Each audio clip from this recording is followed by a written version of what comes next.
time as well. So no Laura. Very rare from Hamon. Yeah, it looks like Yun's filling in for that role with the ability to come in immediately holding forward. But SHOGUNDo That's what Kazunoko would do. Oh my gosh, the Kazunoko-ing is real. Plasma beam, or the beam assist helps, but gets the hit on Rashid, but the last hit doesn't really combo correctly on Yun, which is a shame for SHOGUNDo. We're seeing lots of pokes with that hand. It moves quite far forward, has a very generous hitbox, but it seems like it's not Can't really quite combo. confirming into that last hit. Yeah. Because because of how the forward heavy knocks up and away, it seems to be quite difficult for people to convert from. And he has to go straight to the super there as well. So once you go to the way Carnage's jump cancels work at the moment, he can't actually jump cancel into specials anymore. So his combo structure is a bit limited. That may still change. Ooh. Nice save on the assist there. Great work, but I think that War Machine is incredibly the speed decrease is big. So, like, he's able to block here. Captain Marvel, on the other hand, as an assist, your assist can never block. So she just lost 2/3 of her life. Yeah. Oh, I like the install. Oh, and the orb's coming on the screen. How does SHOGUNDo respond? Straight over it. Yeah. Yeah. Actually, I've noticed the theme with Hamon's characters. Hamon plays a lot of install characters. Whether level 1s or level 3s. I think that's a good plan to have. Being able to install with all your characters makes it so they could operate in way more orders easily. And that's definitely a nice thing for a team composition, because if you're able to get back that extra... Captain Marvel's got back 1/3 of her life that she had lost earlier just because she's had time as an assist. She's losing it all again. Ooh. She might die from this. Oh, the hits got split. X-Factor? Yeah, that was definitely a question. I think Hamon assumed it was going to kill. I imagine that situation hasn't come up that much. But I would have assumed the tornado would split the hits between... Oh, sorry, share the hits between the characters rather than split them. And this is going to be the end of War Machine. Oh no! Goes for the install, I think rolled the input. Double quarter circle. Good block on the tag. Great confirm on Carnage. That was one of those ranges where it would have been pretty unfortunate if the 2H probably could have whiffed. Oh, but gets caught on the other side. Hit. And Still there's has also X-Factor available. only 14 seconds on the Marvel clock, but what are you going to do about that? It's so hard to do some basic combos with Gold War Machine. The speed decrease is substantial for getting your normals to just combo into each other. I recommend knocking them off their feet as soon as possible, because all of his things have much better hit stun against aerial opponents. Exactly. If you've ever tried to do a combo when you've been slowed down by Amaterasu, with Joe it's impossible, the slowdown's too much, but by Amaterasu it's effectively the same sort of thing. Exactly. But yeah, there's so much space between your normals. When you train them on a grounded opponent, they'll just start blocking. So yeah, putting them airborne so they can't just tech out. Well, they'll still tech out, but not immediately. Makes it a little easier to get a continuation of your combo, and also if they drop out, at least with War Machine, if they drop out, you're hyper armored, so you still get to make their life very challenging, even if you don't have access to your fly cancel. Because someone can mash throw on you if they're ground. If you're hitting them with a ground string. Okay, we're seeing the Moonstone. I like it. I also like Black and Gold Moonstone specifically. Yeah. The delayed read is that when you're like, okay, I know this player is going to do this, and then like the first time they don't do it, and then in the second game, that's when they bring it out, and you're like, oh, I did have the read, but it was just a little delay. I wasn't 1 step ahead. I was 15 steps ahead. Just took 14 steps to get there. But yeah, we're seeing the team. I thought Hamon was going to play for this as well, but that's how he hit. Wedge down forward by accident. Oh, and because SHOGUNDo was able to hit the Spider-Gwen assist, he had access to the jump cancel, so he could interact with protecting his own assist there. That was really good situational awareness by SHOGUNDo. I love little interactions like that. So opposite going to this cannon, which isn't actually safe. Oh no, he's dead. Or let's see the path Hamon takes here. I needed to crouch heavy there. in East Coast tournament, so there's yeah. significant delay for both of these players. I believe Hamon is here with me in California, while SHOGUNDo's up in the Pacific Northwest. So we're as far as we could be away on the west-east axis of the continent. Ooh, So you guys get like gets 90-ish, I would assume, from that distance. somewhere in between 70 and 90 generally, yeah. Yeah. Oh, good card cancel, but no punish. So little recovery in the web ball. Oh, but that came out. X Factor's This is already kind of hard to activated. punish for Spider-Gwen because of her hit stun now. Oh, I just think pull Captain you Marvel down just to the ground there. abuse the dive kick's lowering properties, because dive kick from super jump will just like get them to near the ground still. Oh, X Factor ran out of this. How can I have trouble Dead, killing? though? It's still enough. This super It's doesn't do still that much damage. Does 160. Is enough. Oh, and was that just subbed by Low Tier Hero? Low tier Oh, shot. Low Tier Shot. Oh, Low Tier Yeah. Shot. Friends from Brazil. Shoutouts to Brazil. Commonly represented in bracket. Unfortunately, our primary Brazilian representative Zoroyo had other school things come up this evening and was not able to participate. But dang, Hamon making the adjustment. Laura seems like the correct idea. How are you feeling about the adjustment with the team leading into such an astounding success? Yeah, I think it did help. I think like beam assists, like as good as Rashid's assist is, beam assists are just like the be-all end-all of top assists. They just the way they let your characters interact with your opponent is too valuable. But what Like if when you your play a character that opponent... doesn't have a way to interact with other assists, I'm assuming we're getting starters again. When you play a character that doesn't have a way to interact with other characters' assists, that's where beam assists. I wouldn't say mandatory, but they're so highly recommended, and Moonstone really contributes to that. And like we were talking about earlier with the flexibility of the way Hamon plays their characters, like we see a lot of TSCs, we see a lot of tags, we've got a lot of install characters, so the team constantly fluctuates their position. So while this is a point Moonstone team, this could easily be a Laura team with Beam behind her, as we saw. And Laura is in the class of horizontal ground assist that I think is as good as this beam. Yeah, the only She downside is actually it reaches doesn't interact with essentially other full beams. screen. Yeah, but she's so Durability-wise. fast that she often can beat other beams if you're both called in mid-range. Yeah. Well, we are seeing a switch to shades of Edsadiet from Shogundo here with the Onslaught Cyclops, but Cyclops beam assists as well, not DP. Yes, the DP no longer invulnerable, still fast, still good hitbox, still able to have tons of hit stun. Oh, but that dropped it, it's still going? That's fine. Jean is actually one of the characters that is very strong against the horizontal ground control assist, because she has her absorption field that she could activate, and when that's there, you summon your beam assist and it does nothing against her, and it may not even do anything against her assist because she could protect her assist with it, but it's such a neutral defining move. Yeah, Moonstone combos on Onslaught are a little bit tricky because of how big he is. Nice, good anti-air jab. For those who haven't tried fighting Onslaught, he gets to the ground very quickly because of how tall he is.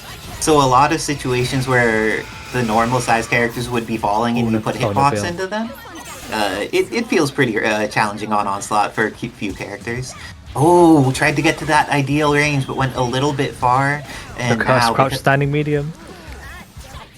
I'm scared of Dark Laura. Are you scared of Dark Laura? I'm scared of Hamon playing Dark Laura.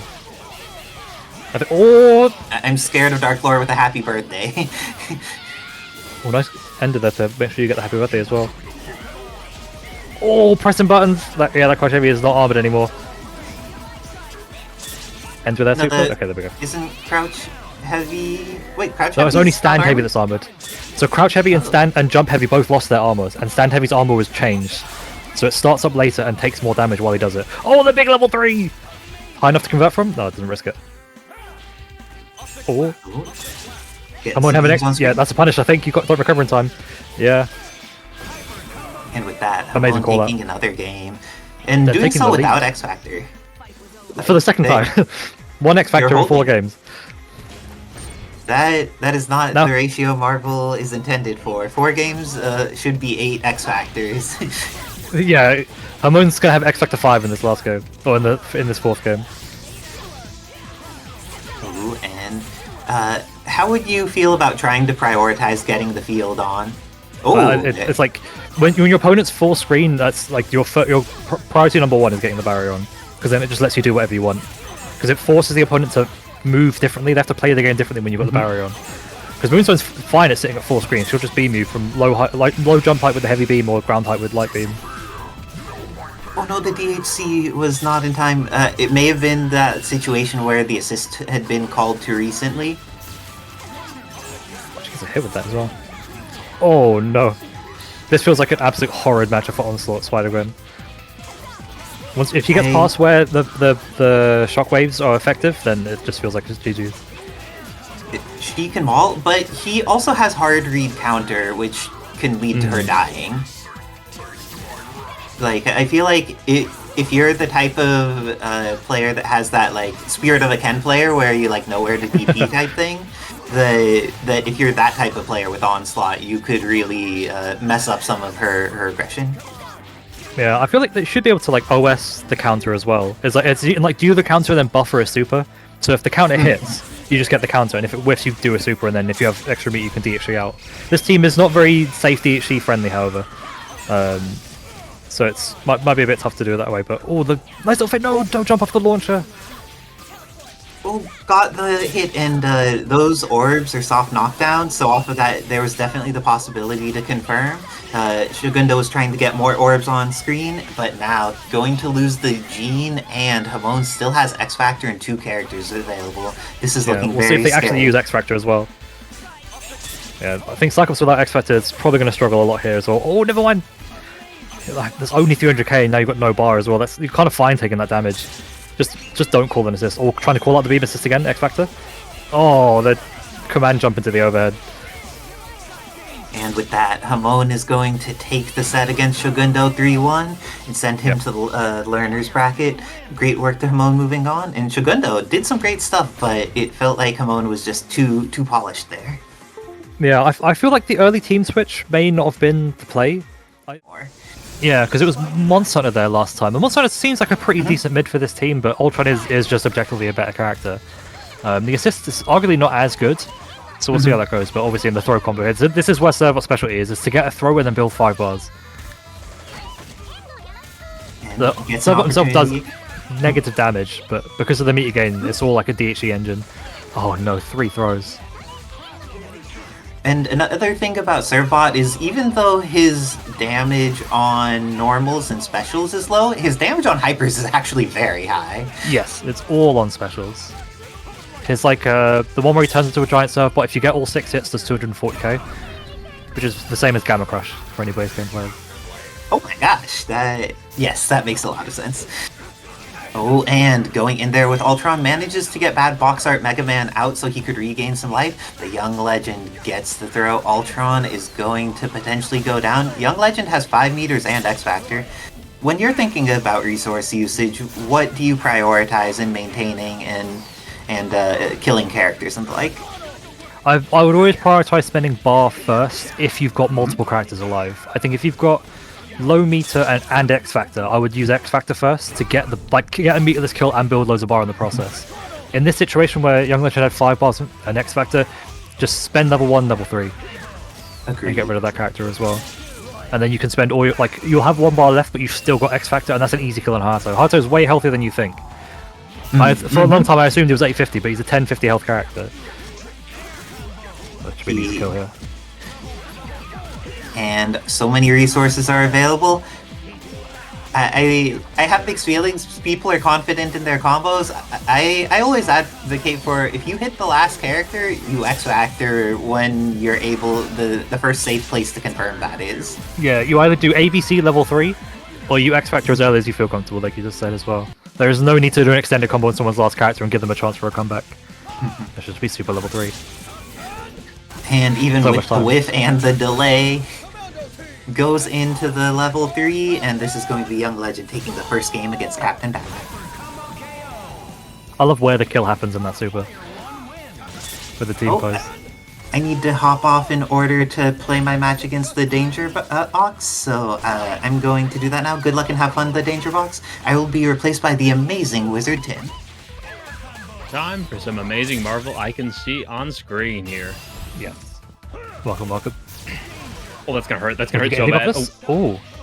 Oh, that does hard knockdown. So yeah, I think it just Young Legend missed some plinks there as well. But you've got to dash up into OTG. Yeah. It might seem like a waste of bar, but in that situation, you want to make sure that someone's going to die with chips. So spending the bar there was worth it to guarantee that.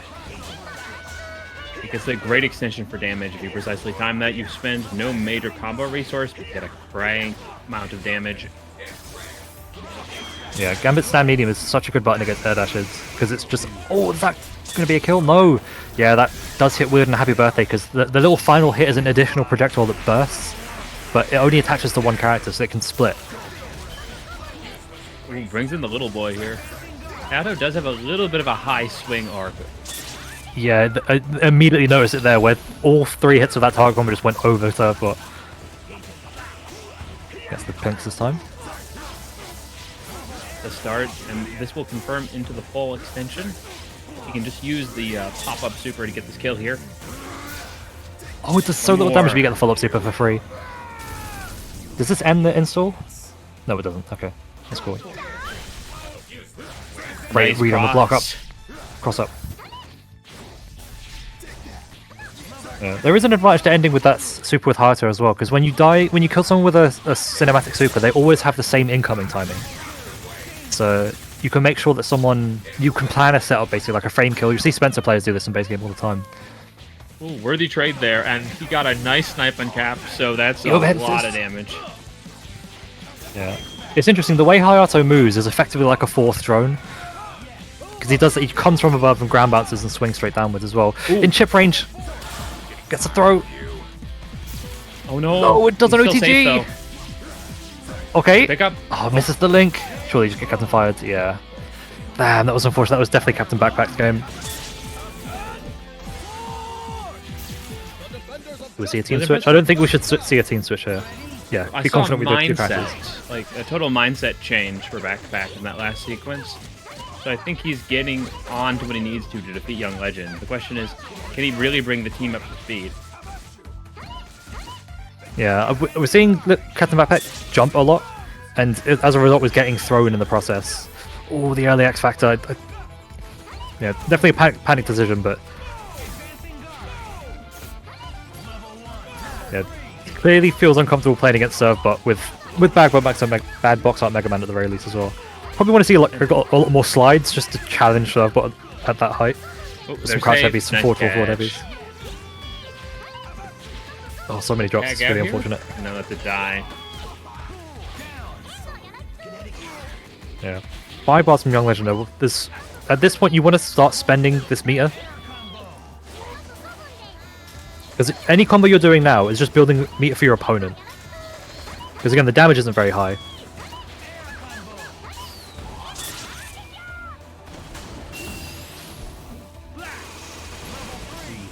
Here comes So the much damage from crank. that sword. Oh. Oh, missed the timing. I wonder if that's character specific for the way that pops. Like if the character's too big, that doesn't work. Chip damage on the normals is adding up. Hit with the frame trap. Plenty of resources, even without X. They keep these pressure, but throw. ooh.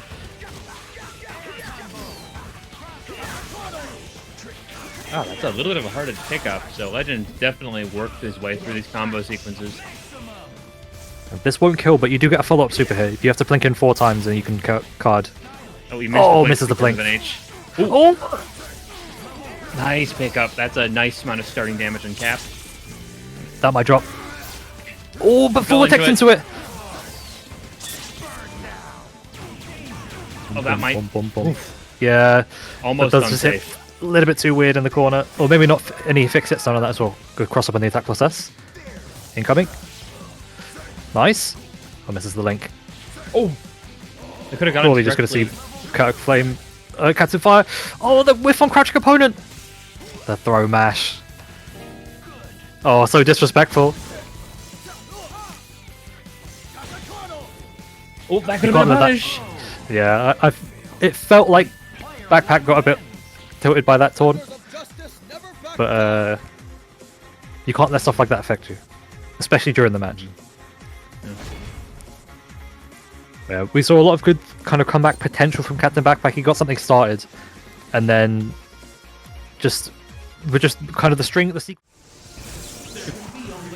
Yeah. I think gameplay-wise, yes, a bit different from some of the characters he played thus far as well, but Leon is a very, very strong character. The angles that he can shoot with his gun, so forward medium hits low, back heavy, forward heavy hits forward, and then back heavy hits like shoots his pistol up forwards. Really, really strong. There is a height limit to his guns as well, so I think that's what the jump heavies you're seeing are, is trying to do jump down heavy too early, or jump heavy too early. Get the full extension, has to pick up one more time with the DHC here. Nice, finds the exact height he needed. Good kill, last hit. Yeah, gets it. He keeps Kyosuke in as well. That is a amazing check tool. The problem is about X Factor, it can be very hard to get a consistent confirm for it. Yeah, it seems like the kind of thing that's good to challenge with an assist, but there isn't really a neutral assist on this team. We're seeing the Emperor stance assist for Thanos, so it's purely a combo extender. One more satellite, pick up into the air, and oh, too late, but this is very, very, very safe. Nice chip here as well.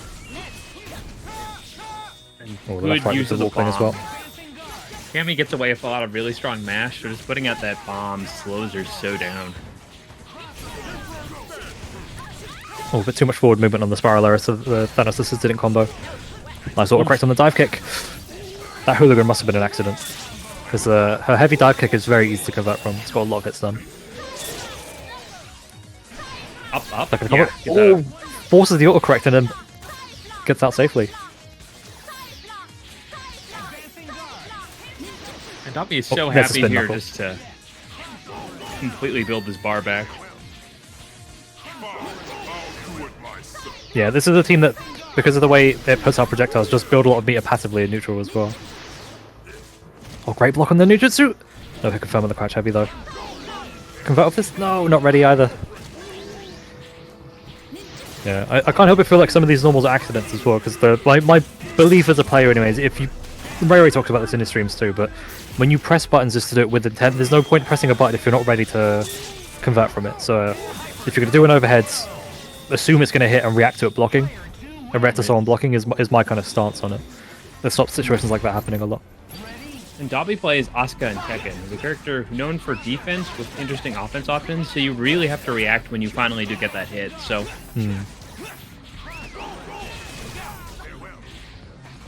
I think a bit of that stand medium usage from W as well with Leon. It's one of his best buttons. It's got like 10 active frames, so it very much is like a stop sign button. If anyone's played Chris in base game, his stand heavy is very similar, but Leon's is so much better.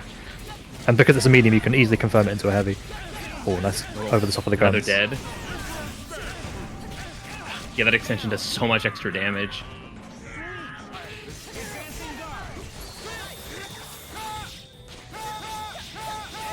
Nice block string into the heavy ground. Double TSC. I don't think you can DHC properly. Yeah, just choose to go orbs.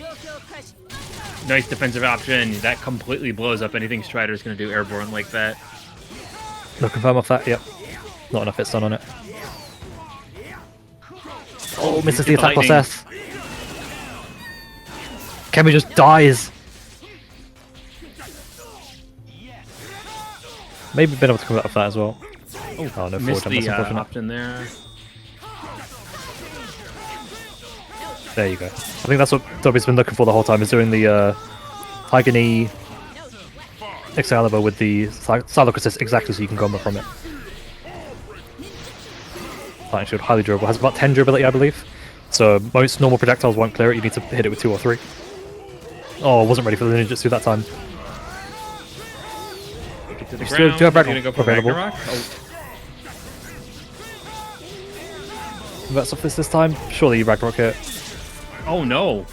Goes for this That's and then fine. thrust to finish. Maelstrom should kill. Oh no! Oh no. You gave CanCola a chance! Orbs is probably going to steal that chance though. Yeah. Wasn't blocking low.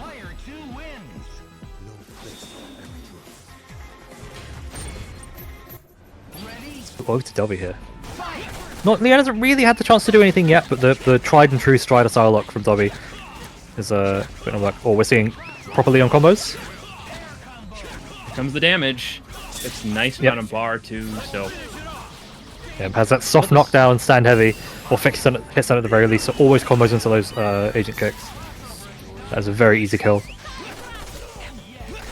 And despite Leon having really high base damage with moves, his combos are very few hits, so his meter gain isn't actually that good. Nice air movement there from CanCola, gets completely over the top of everything. Oh, Ooh, that didn't seemed get like the an follow-up accident. on that. Oh, there is a follow-up, okay, that's why. Oh, that right gun does so much damage. Yeah, the rifle is very punishable on the way down. There's a dead zone completely underneath Leon. He's got a really good jump S because he's got Wesker jump S. But there's a lot of recovery to those rifles and just guns in general. The mix of the knife Oh, and the other spacing! tools makes you ambiguous if you don't overcommit to using your guns, but like a lot of players just really like the gunplay. Oh yeah. As a gun character enjoyer, I'm a big fan of Leon's neutral. Crazy, nobody Yeah. uses his pistol, and the pistol is silly. It's arguably his best move. Because it has so, like, negative recovery. You can just do forward heavy against a character like Thanos over and over and over again. And it's so hard for him to challenge it. Oh, the power of the teleport! He's too good. He was ready. He was playing his own neutral that whole time. The moment CanCola fought back, ready with the parry. Very, very nice. It plays a counter character in Tekken as well, so I feel like it is just a perfect fit for him. Oh, that is one of the only things I know about Asuka. And I only know that because of Street Fighter Cross Tekken. Because she has a bunch of characters in Cross Tekken. I'm not a Tekken player. You'll get better. You'll get better with each other. But when you play against new things, you're exposed to new things. That's one of those things that helps you get much better overall as well. But we're seeing Ed on the Yun this time as well. Ed is on the same arc as Isicera of picking all the new characters and making a team around them. Somewhat interestingly, Cyclops second instead of Onslaught seconds. Yeah, that's true. And I think Yun is a very strong character, but I do think assist pairing with him was a lot harder than I was expecting. I really feel like this is one of the situations where you probably would want on Cyclops beam, because Yun has no, like, he can shoulder through projectiles, but it's kind of like whatever. And I do think he struggles against dealing with other people's assists. Shadow Lady taking so much damage. Cyclops spots Party. Oh, big spotty.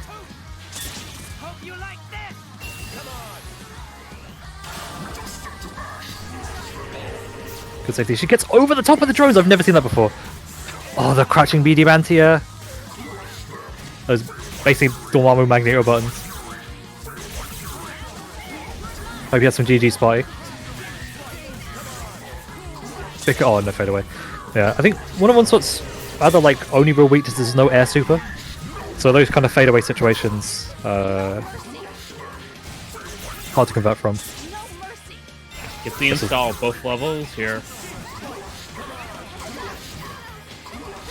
I think this character's been on Hamon's backluster for a while, but I've never seen them confidently play it in tough games.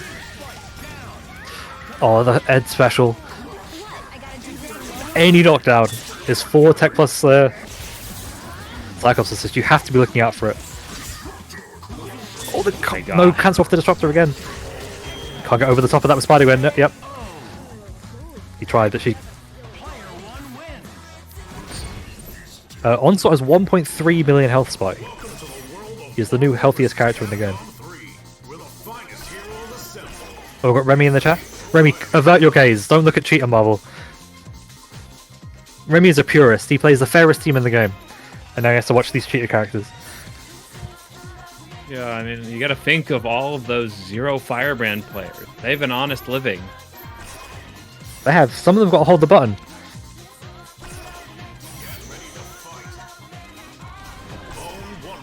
You say that, Spike, but you have to make sure your combos work. Onslaught is a big, big boy. He's like 30% bigger than Sentinel.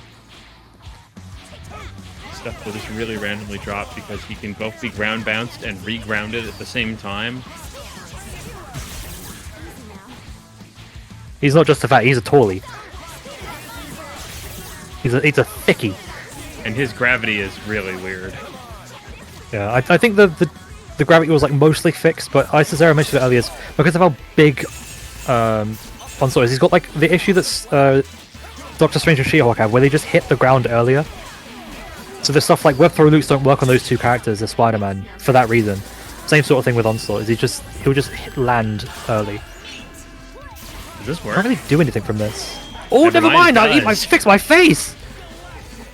God, that super is a huge buff to Hamon's team, stuff like that. It really is, actually, because it's a hard knockdown afterwards.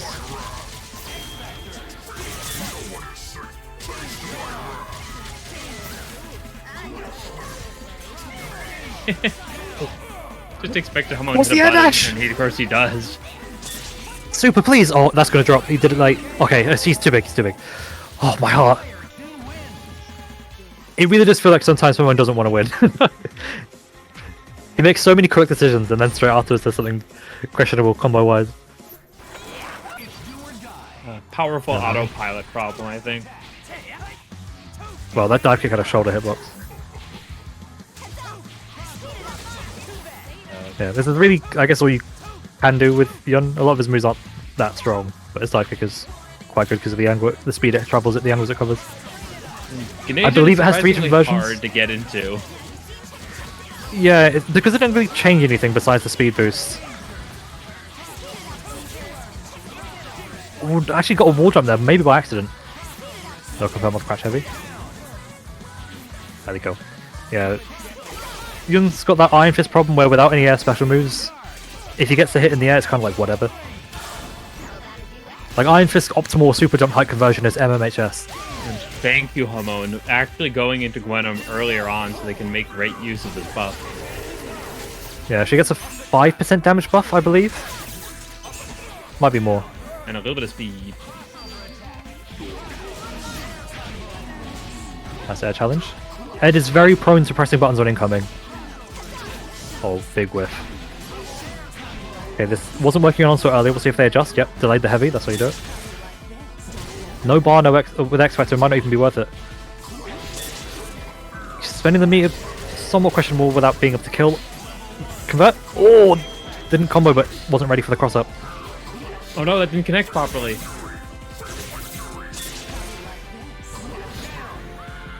Oh, trades with Sentinel. Send me in, coach. That's a teleport mix up. Good block. Gets completely over everything. Oh, the grounded web zip. Get too much pushback on that jump pass. I think Gwenum just gets hit. Yeah, good X Factor. Nice, good mash. Mine was the only game where you hear someone say good mash. Like against a slow character like Onslaught, just hitting your 5-4 frame jump light or lights or whatever, it's a really good option. Because all Onslaught can really do there is commit to jump or counter, and if the counter whiffs, he just dies for it. Yeah, we don't have a lot of mechanics to do the mash to escape thing anymore. Yeah, it's funny you say that because when you get counter hit by Hagar's headbutt and it does like the dizzy stun, I still try and mash out of it because just in my instinct from Street Fighter 4. Oh. DP That this? work? Oh. Just barely. Though Laura did fall out of it as well, which is very favourable for Hamon. Catches the dash back! Oh, Cyclops is healthy and I don't think Hamon has the Moonstone combos to kill at the moment. Calls the assist on low HP again!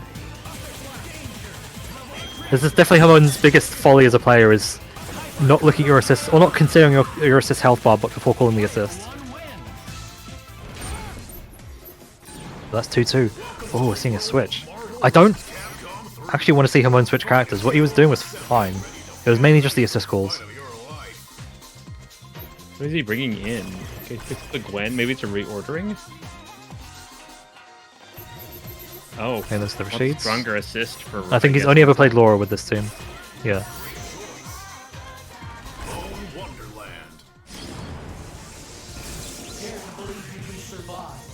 Okay, 2-2. This is for winner side top 8, right? Or are they already winner side top 8? Winners? So yeah, this is the winners qualifier. Okay, big early hit. Oh, the reliance on the TAC biting Hamon in the ass. The web ball! It just works! The classic Mario strategy, and this is a lot of damage for very little Yeah, commitment. going down. That's just the mid boss. Now you're ready for the actual final fight. Oh, the big challenge with Eagle Spike. Looking for a frame trap here. Command grab is imminent. No DHC. Got hit by the fireball, so it didn't go into the command grab. Is that the tech? Just don't block against Ed. Second block should be able to, yeah. Would have Eagle spiked had he not DHC'd that. X Factor this? Yeah, I completely agree. Oh, it whiffed! I really like the idea of spending X Factor to kill Laura there. That is the combat character. This might end up becoming a problem. Spends the last bar. Chip is a factor! Storms up again? Okay. Who gets away with the tag? No punish from That's the end Cyclops. of X. Yeah, this is looking really strong for Hamon. Actually gets the punish from Cyclops this time. Oh! I like that he didn't overcommit to the Cyclops hit, but then kind of undercommit to anything else. It's easy kill on Spider-Gwen. That's fine. Laura's gotten most of her health back so far. Chip sequence just Team is battle scarred for Ed right now. There was such an opportunity for a throw there, but wasn't ready. Okay, this is it. Does way too simple of a combo. Even with silent kill, this isn't going to do much damage. Do you get a follow-up with this? No, no way. Instant overhead is factor. Got to watch out for the assist. Oh, no confirm with the crash heavy. Go on, punishes the raw tag. Oh, is that too late? No, it's not. That uses up the rest of the X Factor time though. Or with no bar versus Onslaught with basically no health. The dive kick is a factor. Oh! Okay, spins the bar. Fishing for the teleport mix-up.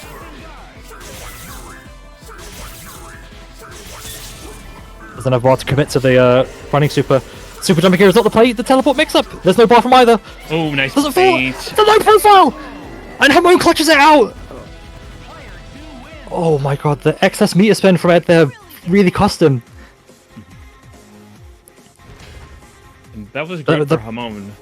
They had a back pocket trick. You have the Mirage Feint movement, and you also have the Wolverine variation Berserker Claw movement. You don't want to spam them, but they will give you incredible burst movement. I feel like this is pretty rough for HUNK, because US Agent has that really fast crouch light, and he doesn't have access to his Plink Dash as a 99. Okay, there we go. Hold on my back. That's why I assumed this. Just create distance. And HUNK is a very unhealthy character. He's only got 750. So yeah, pretty much any hit is an instant kill. That was assistless. And that is why you want that Jill assist. It definitely makes the ability to utilize the cross-up game very, very good. Yeah, challenging with those. Oh, actually, yeah, that was an air block, so definitely punishable on that. We pointed out Young Legend as well, so don't worry about it. He's going Talbain. I don't know how much health Talbain has actually. I'd assume he's somewhere in like the 900 range. Falling with that jump heavy, but that is not armored anymore.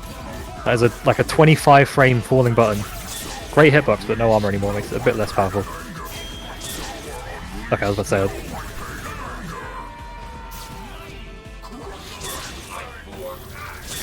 That punish? Oh, baits the X Factor. Or baits the super rather, with X Factor. Should be an easy kill. Yep.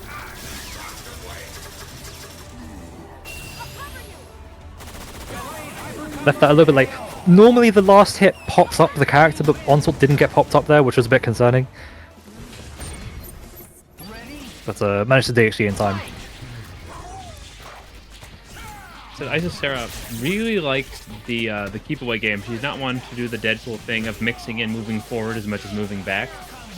Definitely the US Agent problem may be heavily inflicted on her just because of that excessive defense game. Yeah, especially with that S.T.A.R.S Jill assist, because US Agent, well, Captain America's big thing is charging star, just blitzes 3/4 of the screen instantly. Where US Agent doesn't have that, he's only got his stand heavy. Yep, that will catch. Spends the bar to kill. Oh, no. The dinky shield slash. Using that air movement to get back away is not the one. He's got such a floaty jump. Yeah, I feel like playing backwards with the play there, but maybe trying to bait movement in and then challenge it.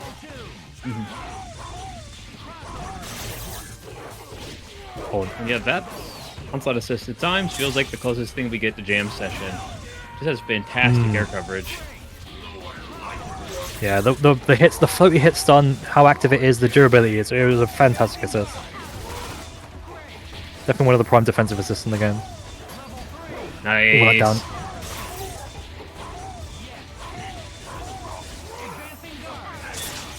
Went for jab launcher there. Dragon Going for the Cannon. punish on Stars. She might just die here. Oh my god, the damage! The stream froze still took 50% instantly. Do not She's call that alive! assist again. I don't even need to. Yeah, like, I think the super afterwards won't kill. Onslaught is a healthy boy. Healthy construct. Oh, Jill you is dead. called the assist again. You fool! No X Factor from Isicera. Oh, anti-air jab, nice. Yeah. Didn't need the X Factor, but I think just proving a point is you X Factor because you can and guarantee the kill. 1-1. Don't put anything into question if you don't have to, yeah.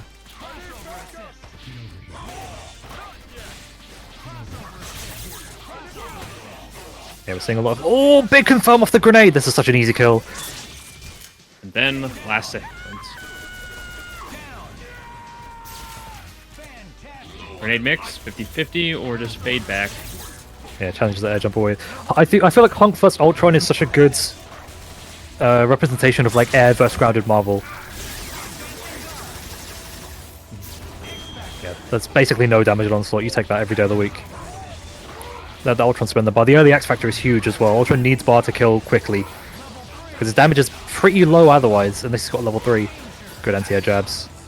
Yeah, we see just the instant kill because of the X Factor. Gets out, dash under low! Amazing movement. Has access to X Factor for the kill here. They want it. Oh. That Work, looked it like does. that looked awkward, but oh, I felt like X Factor Super was the play there, but that worked. I've not known Isicera to take risks on Lynx. This agent. Probably going to see Strider as a switch then. Oh no, just going to Moonstone.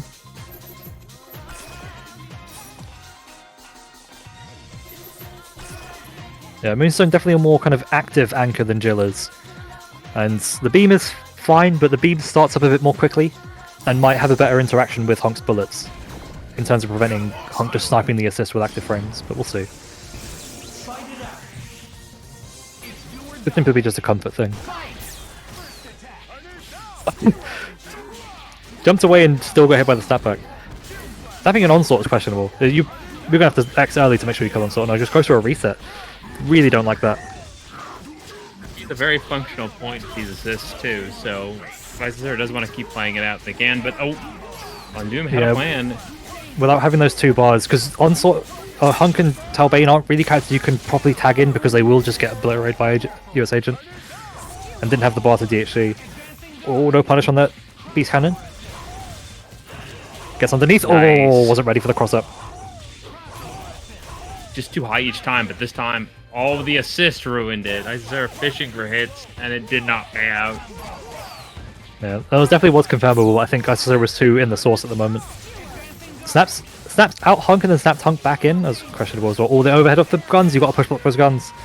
I know you don't want to because you want to have HUNK in front of you, but he is very threatening on offense close because of his command hop. The grenade! Great spacing. I don't know if Talbain has a level 3 you can come into. Oh no, misses the last hit! This is dire. That was an unfortunate decision from Isicera there. I feel like X Factor into double super. Misses the OTG if it's worth it. Wake up super jump? Yep. You gotta get out of that corner. Gets HUNK out. Dragon Cannon. Catches the air dash? No. It did catch the air dash. Just stalls out a lot of the X Factor. Yeah. You still have X, so any bar you spend is fine with HUNK. He can build it back on a dime. Yeah, this is pretty tough for Moonstone because HUNK's so good at shooting the angles Moonstone wants to be in. Okay, down to the Ultron. Grenade pressure, very nice. Oh, I love that. So it seemed like nothing happened there, but there was a moment where Isicera just stops. She just stopped moving, let VonDoom move, and then as soon as VonDoom moved, she did the appropriate counterplay. Big. This projectile invincible, it's super fast, it has very low recovery, so it's difficult to punish. So it's good to just call in neutral and just let it do magic. Yep. Seeing a lot of that down forward. thing is going to have a big problem is I feel like B-Scan is just a better version of Rolling Stone most of the time. Yeah, I feel like you probably want to see some because it's a single hit move. Thing has armor on one of his moves, which is crouch heavy. So maybe a lot of movement with crouch heavy there to challenge those beast cannons. And of course, this situation where you hit a character, you need to make sure they die. One more. And here comes the last section. Yeah, double beam here. This only does about 120k, but then the Thanos super does insane damage. Usually into armor install. Okay, now we're seeing some Thanos gameplay. Oh, impact palms the armor, but the active frames ran out, so that Stranger didn't get hit. Wow. Oh, unfortunate. That was a vicious strike for both players there. Yeah, that was a common situation that comes up at like any level of gameplay is when you hit two characters and you try too hard to make sure you get both and then drop the combo and don't get anything.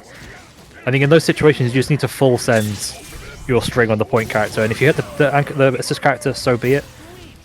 But didn't work out, and then it worked out in the end with Bison coming in. And this is the scariest Bison can be, is when he got X and 4 bars to meet her. Yeah, slide into X Factor is a Street Fighter 5 slide into B trigger. Oh, Indeed. armor's through the field. Should be an easy kill with 2 bars. Oh no, hits on a bit too high. Oh, the cross up with the head stomp. And then one Level more. 3. Igdamahe. Like I said, again, not a free game by any means. Down to the wire. Yeah, but Yeah, just so hard to chase. ooh, accident X Factor. I think that was attack plus S off a dash and then hit all 4 buttons at the same time. Because John Talbain's hop input is attack plus S. And the forward input could have weird buffer like.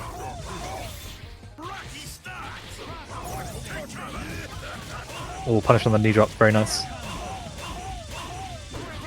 Man, Talbain's damage is so high now. Talbain's damage used to be so low. I know it's so high because he starts combos of 5 beast cannons. Big team super, is that going to punish Strange? No, it's not. Stranger, sorry. And yeah, that assist from Bison also just eats your armor.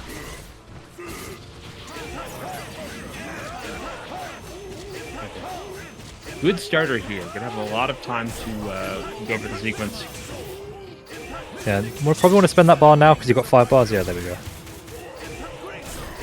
Easily meter dump this. Everything's fixed, it's done. One more, I think. Yeah, one more. Cool. Maybe put out an eye and then tag, or just tag. Oh, the curse of John Talbain jump medium. Oh, the power release. Okay, I thought that was going to hit badly. And, Cross under. Oh, it just gets thrown. So much recovery in the install. people have varying opinions overall on what level of power Claus is at. But one thing is, the people who've been playing this character have been labbing him so hard and really have optimized what he has. Oh, the armor ran out. The tail hitbox on that Psycho Crusher was mad. One more, no more. Unfortunate drop. Ooh. Double trade, but he'll still get hit. Oh, the missed meaty just gets thrown.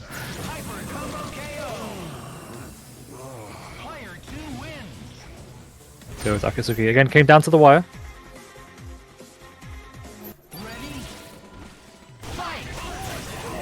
Let's see. Thing had a good combo on Talbain earlier.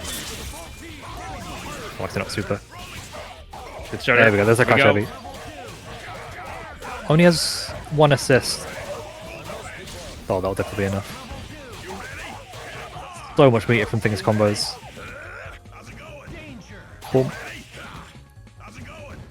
This might be a This one might just star. kill. Ooh. One of the last few hits. Just gets thrown again. So this is the thing with a character like Stranger, is there's 2 things Stranger's doing, and it's Akatsuki Stranger is doing. It's air dashing and impact palming, and both of those things option select throws. Jumping at Stranger is not the play. You want to stay on the ground, anti-air that guy. Especially playing a character like Thing who has a really strong anti-airs. The combination of great dashes and great flight makes Stranger just a lot more of a defensive air character than you'd think he would be.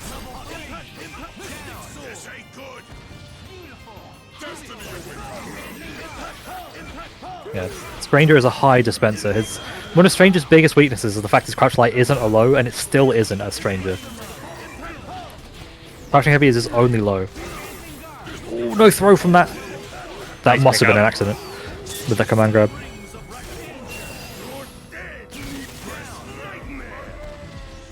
He gets in Bison? Is this a mix? No, back to Stranger. Oh my They god, reversed the it power again! release. Oh,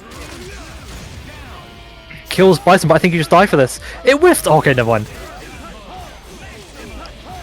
With 4 bars, you should be able to just meter dump this.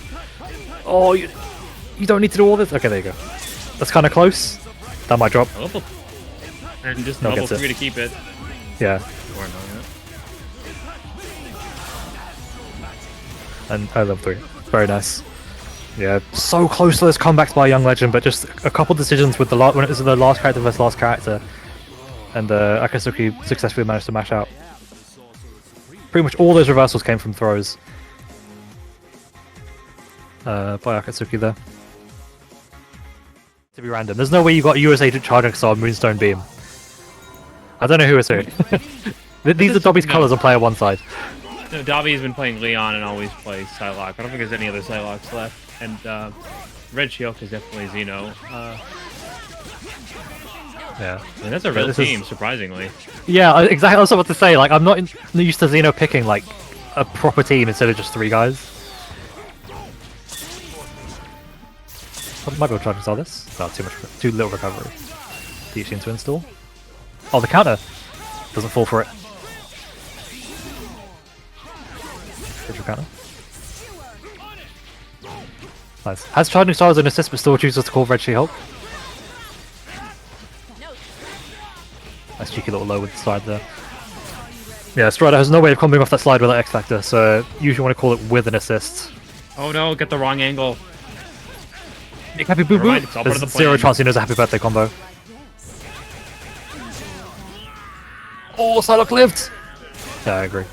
Might have been able to pick up with the OTG afterwards, but you just want to play safe at that point.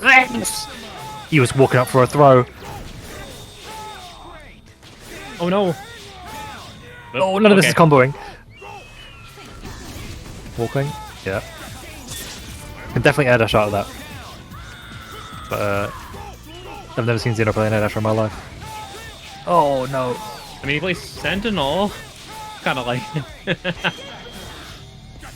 Oh, again, getting loads of neutral jumps off the double jumps as well. You almost always want to be double jumping forward with Strider.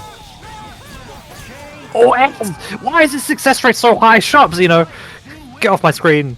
Because she retracts backwards slightly when she does it. It's every character. I genuinely, he'll play on the EU servers, he's on 100 MS, he'll wake up S, 100% success rate. I don't know how he does it. He's too good.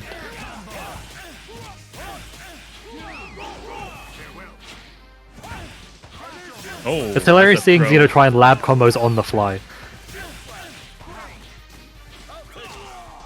Oh, gets kicked in the forehead. Oh no, that distance problem that always plagues Leon. Still that's a punish from continues, both. not gonna catch him. Psylocke dead as well. Oh, big punch. Hold down to Strider again. Oh no! You definitely. There was no way Xeno was finishing that combo. You don't quit out there. Okay, Monster Hunter? Yeah, Gambit. going for the classic. This is the no nonsense. Yep. Monster Hunter Gambit definitely an easier duo to play than Psylocke Leon. So probably just wants the stability.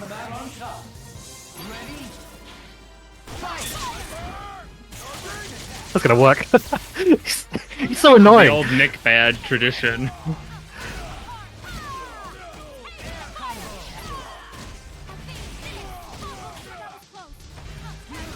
One more. Oh, Oh. Tried to flip through it, but I don't think it's. Or roll through it, but I don't think the roll's actually invincible. and it hits through most of her torso, so it possibly became active just in That was a time to be whiff clipped. punish!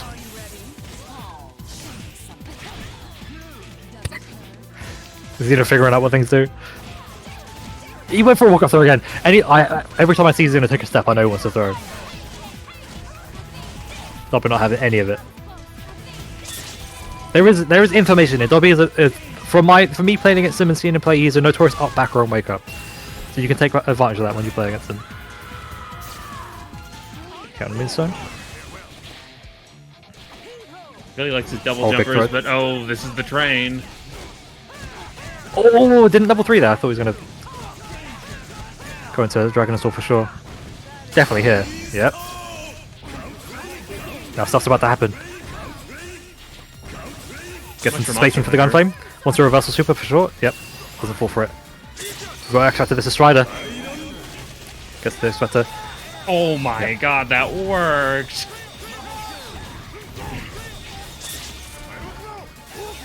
Actually, not dead. High HP.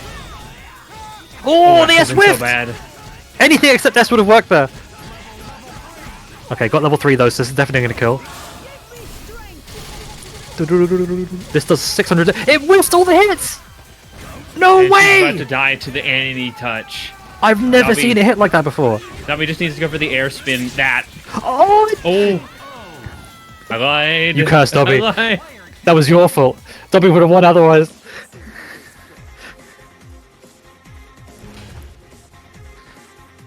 Oh, Kevin, tell me about it. The way Xeno plays, it looks like he should lose every single match he ever plays, and he just wins so much. Between the shoulder cannon firing the missiles and the shoulder beam. Shoulder beam takes a bit to come out and it doesn't have long duration, but it beats projectile something fierce and actually works on crouchers. But the shoulder cannon is more for if you want to have that high horizontal space control. This is similar to a bolt-to-ball back or something. And yeah, CanCola. Could have gotten that OTG, but it's gonna be pretty hard to dash and then use stun stick. But the new stun stick super change. This is a little back now off the grounds as well. Oh, Juri hit with the backside of it, and because of that was not able to confirm.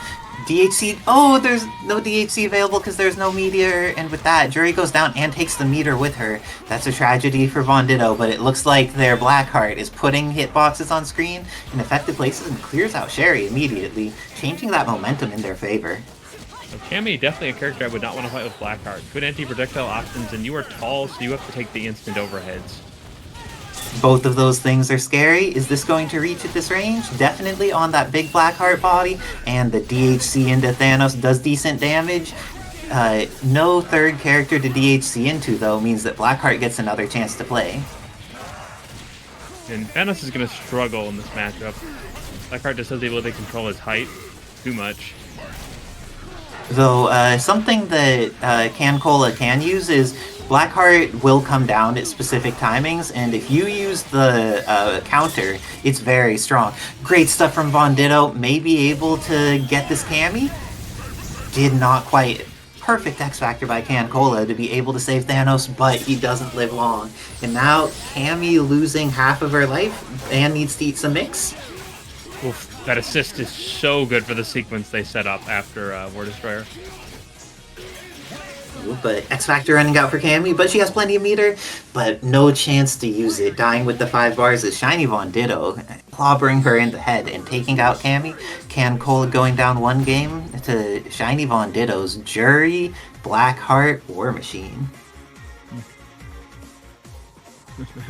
Von Doom's asking what motion is armor. Yes, that is valuable. Down is your armor, DP is your level 3, forward is the proton cannon, and backwards is the War Destroyer. Oh, good challenge. So in those the Juri situations with Juri, she has situations where her Fuhajin is going to be too far to confirm. You could use either her 4H or 6H to get a little closer to your opponent, and with that, allow her to be more accessible while also changing what height they're at for the Fuhajin to hit. Oof, good use of the behind the back pickup here. Make sure he's gonna barely live. Oh, and nice dashes. Oh, is that the final code? I'm not sure. There may be one left. If it was the final code, thank you to the final code claimer. If it was not the final code, still thank you to you because you're amazing for claiming a code. But also, someone else can be the final code claimer of this evening. Smart. You can use the pop-up? Oh, unfortunate. It didn't work. Was a little too early.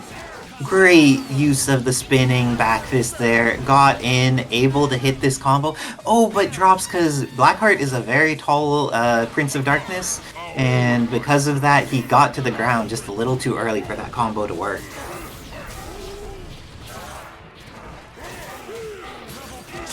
Ooh, and Thanos is someone who could do some damage. Blackheart is going down. Juri comes in. She has a double jump to try and get around this and was able to deal with the incoming mix-up. But really nice work with the air dash back S by CanCola. The footsie's range that Thanos works at is very large. His limbs are, he's already a bigger than average man. And, oh, he may die here? Ooh, hiccup. I would X-Factor this. Keep it simple. I like your plan of simple and X-Factor. And then this is the simple part. One more. Bring it down. People's elbow. I feel like with Thanos, if you're in X-Factor 3 and you do his air super, there are some characters that will die just off of that. Oh, did the Cinco 357 get the last code? Nice work. Oh, and Cammy getting in there.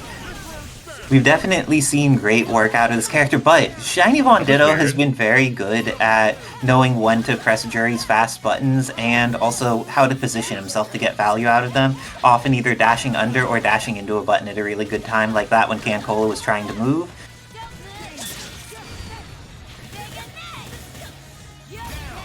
EHC? Oh, no DHC needed, but I understand. You input it anyways just to be sure. I'm curious how Sherry interacts with this character, because it feels like he can put some hitboxes from a screen. That's the advantage. Ooh. Tall characters have no ability to dodge or spray shots.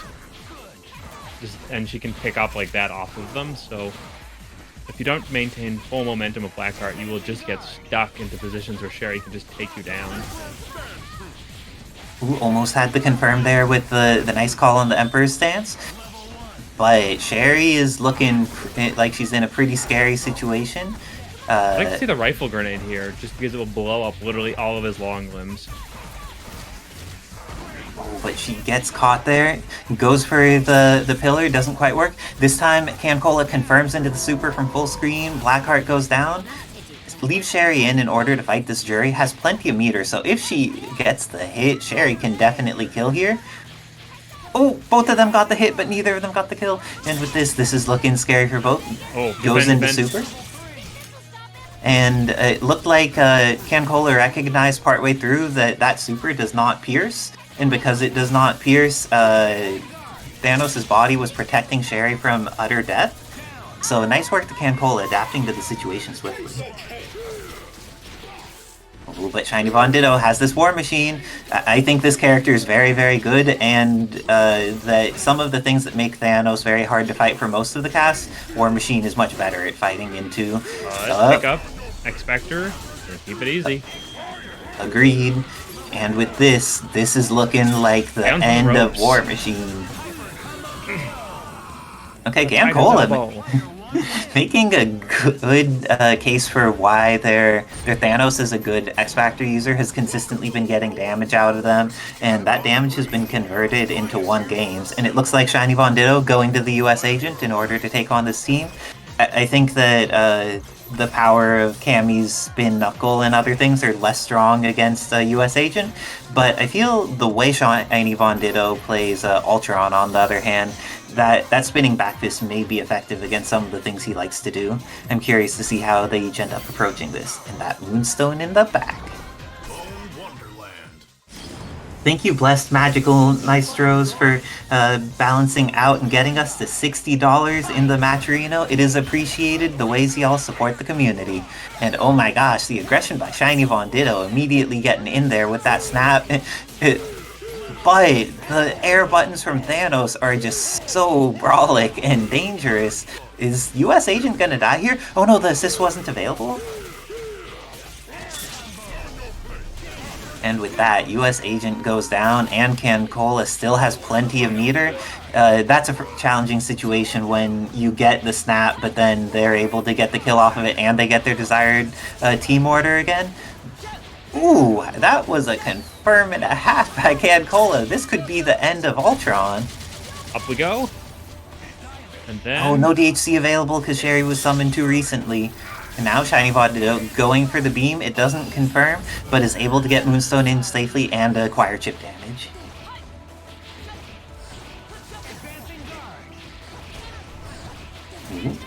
Moonstone now out of install. Oh, that was a read by CanCola going for that anti-air command throw.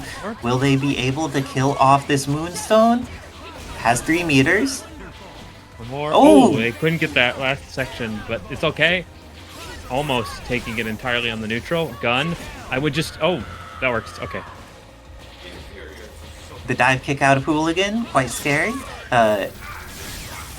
Oh, the double jump gets over it, but it was vertical. And fast enough to get the punish here. This is going to be the end of Ultron. And very good work by CanCola, making that adjustment, hitting the Killer Bee Assault, seeing that it would reach the full screen beam, and converting it into a 1 game. Great stuff by both players. There we go. CanCola, I believe, is sending... So curious to see what we got combo wise. So we've got draws, DP assist for Lilith, draw slash for Monster, and torpedo for Red She-Hulk. So going all alphas. Yeah, that right gun's going to be really good against Lilith. She's air dashing a lot, and she is very prone to getting shot out of the sky. Oh, Monster is taking so much damage. Keep it in the jungle. Nice. Using that forward medium to pull them in, or forward heavy, sorry.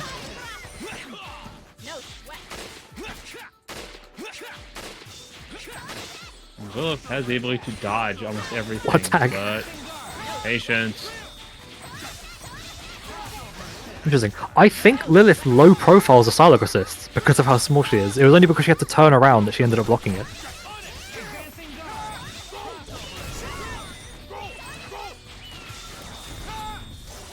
Oh, Punish from that? damn. Oh no, was not ready. So you know, nice little bit of movement here as well. Because Lilith does just have Morrigan's dashes, so the her down air dash is the down to forwards. Up is a little arc, pop up arc one.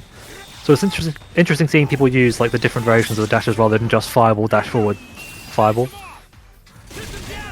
It's one way to ensure that combos properly. Yeah, that super does do a lot of damage, but normally can't combo into it normally. Normally. Oh, trying to counter the air dash heavy. Yep, that's Rygun. Used to hit full screen, but had its range reduced some time ago as well. Leon dying to chip damage here, got super jump out. Missed the super jump. Ooh. Sounds like a zombie when he dies. Oh, just poke Psylocke. Yeah. Genuinely one of Strider's better tools is Heavy Grum. It just has that really snappy, explosive full screen hit. And I think a lot of people aren't ready for it when Strider players go for it, let alone 2099. Can't really get anything from this as well. Maybe orbs? Yeah, just reset the neutral, get the bar. Don't really agree with. I feel like because of the short range of Strider's orbs, you want to be aggressive with them. Oh, come off the bomb! That would have been sick. Punish that. Or no, again, misses the punish on that with Grom. Great block. Try to press buttons on plus frames. Still alive. Dragon and Soul. That will not work. Far enough. Yeah. And just to make sure W went up, forward, down, forward, just so the Rotiok wouldn't hit.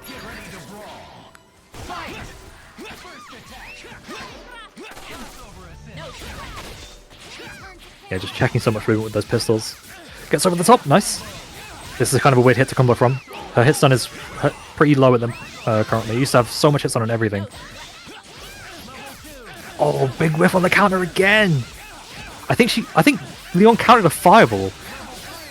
But then Lilith went over the top and made it whiff. Okay, Leon going down early this time. We can see Lilith play a bit more. Big throw. We're seeing a lot of missed meaties today and people getting thrown out of it. Looks like Mr. Grom there. There we go. Oh no, missed the link off that. It is a lot easier because that forward heavy has fixed its stun. But, push was up. You gotta get Lilith out of there. Okay, there you go. Yeah, no, this is really tough. Main knows what they need to do to keep the character out too. Yeah, Strider is such a good character at playing a game of non-engagement. And Wanted to satellite release that. Never mind. All part of their plan.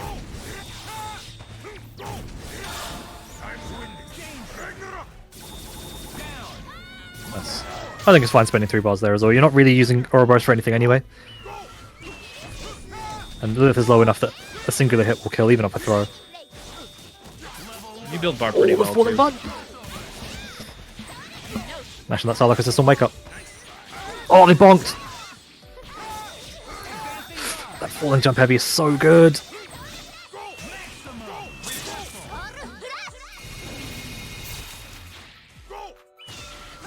It's funny, like, just seeing this matchup, I'm just like, you gotta Vajra these movements, and then I'm realizing that remembering doesn't have Vajra.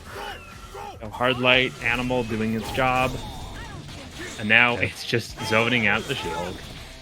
Yeah, this should be like a 10-0 matchup for Strider. You can just press stand heavy Gram, like, orb release, and there's really nothing she can do about it. Too far. Let's see, reverse super at some point. Oh, look at challenge! Deleted Strider in 3 hits. Oh, gets X to guard cancel. Oh, no. This drops the combo. Oh, that was unsafe. Oh, the That button! was unsafe. Here it comes. Dead. Nice.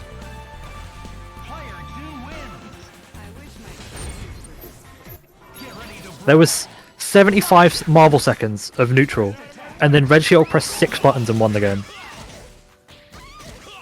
That is the game we play. Oh, unfortunate drop there. Good plus frames. Trying to bait a throw from the looks of it. The old heel hook from Lifter. Yeah, that jump S, especially with the added hit zone, is so powerful.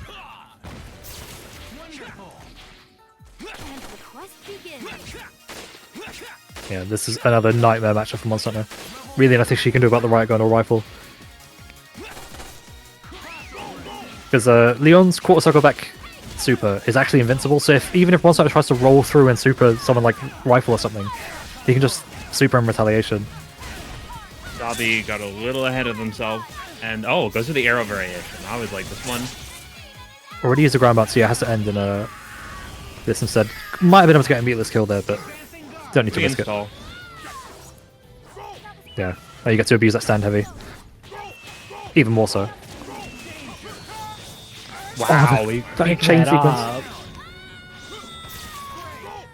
Right. Butt slam? No butt slam. Oh, pressing! No confirm! It was 3-2 free. Big heavy boop, we didn't confirm off it again, no!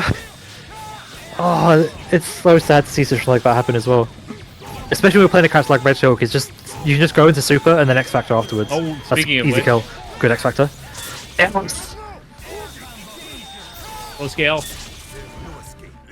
That hit late, that amount of combo. Okay, enough knockdown time. Double gosh for that. That was very much Andy's game. But no confirm on the happy birthday. Instinct right back into it. Right over the top! Yeah, the angles from Andy are very nice here as well. Lilith is definitely a mastery requiring character, but her power level, once you master the movement and her cancels, makes her just so hard to target. Marvel's Yeah, she's a very nimble character. Her range is deceptively short. Her fireballs are effectively like an extra normal. But she has little, like, very snappy movement in the way Morrigan doesn't have. Meat fireball. Oh, gets over the top. Calls out the mash. We are seeing Dobby swing for the fences right now. Oh, unfortunate drop there as well. I think he keeps doing M instead of light fireball. That's safe. Now it's very safe. With the fade away as well, yeah. I wonder if you could maybe team super that as Lilith, because you've got the little beam thing. Although next you've got DP assist, so you probably have the Shining Blade.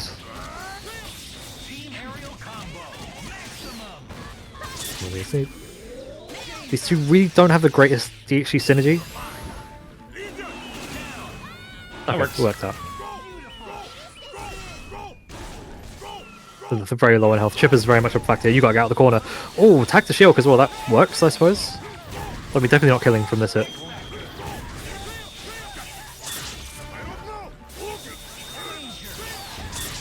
Unless... Good use of X Factor here. Shield dies. And then you gotta X this or you're gonna get chipped. Yep. Gets out. Oh, throw! Okay. Doesn't drop this time. No! I spoke too soon! And he can, yeah, he Gets can over go the over top. that. Never mind. Oh, plus frames! It was all a setup. Okay. This just needs one hit. Just level 3! Just go level 3. Level 3! Level 3! Just level 3! No! You deserve to lose if you lose this game. Wait, Oh, I think she's that's underneath gonna it. connect. I would maelstrom that. Oh, the that works crossover too. hit! No! That's so sad. That's 2 games and he had the winning hit and did the wrong combo or didn't confirm. That's so sad.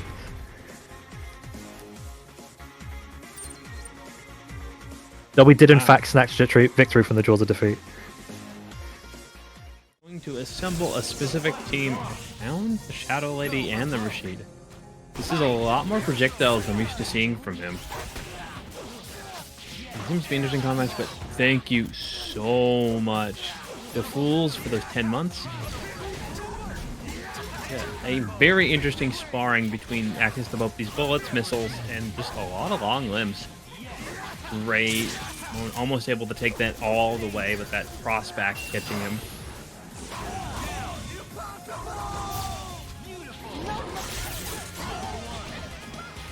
You know, Isicera able to keep the pressure going, but definitely Talbain a character that can struggle at certain angles to get these confirmed.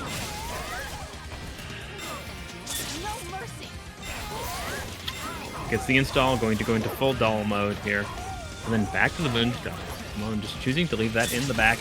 Going to do a fantastic punish, taking a hunk. All things on instinct. Back to the DHC. Gonna catch the tail end of that beast cannon. Now just working on a momentum mode.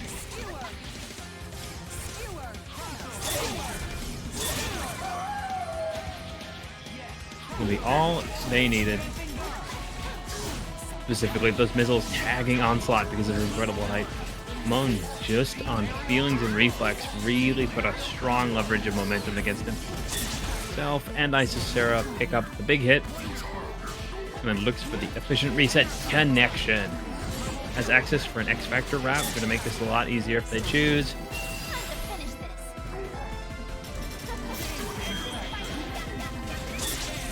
Gets the perfect extension.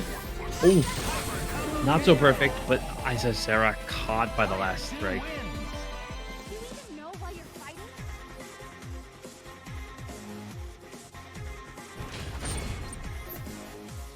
And Isicera almost looking like they're going to take back the momentum now. Hamon just sticking to their guns, reacting perfectly to what they needed to do.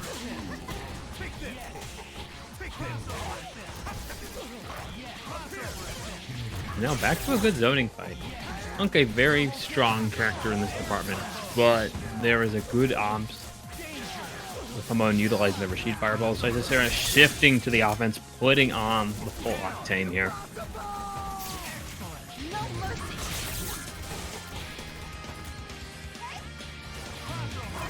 And just like before, Hamon was able to lock down between these two characters.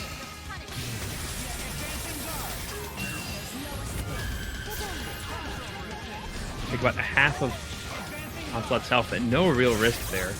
And good use of the install save, but Isicera picking up off the tail end of the super again. Oh, wasn't able to super again. In fact, doing it too late almost puts HUNK into death. They uses Dark Force as an escape route, just like what Hamon did with the other install.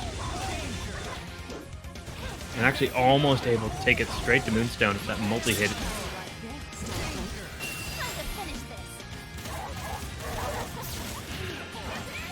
Missiles, rainbow missiles, almost connecting fully here. As Isicera, you have to be careful about your laying of approaching Hamon, just putting up a zoning wall, relying on their plus frames and great defensive options here.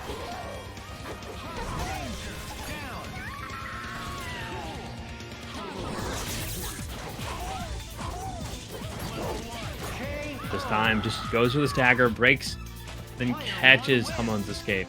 Talbain doing the work needed to put Isicera one up.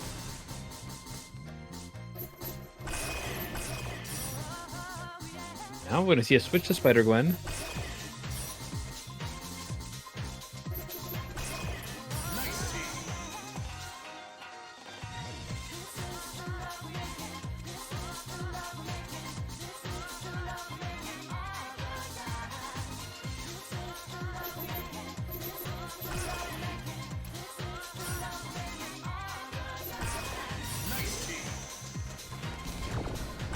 Silent. Fight it out. Go for broke. Fight.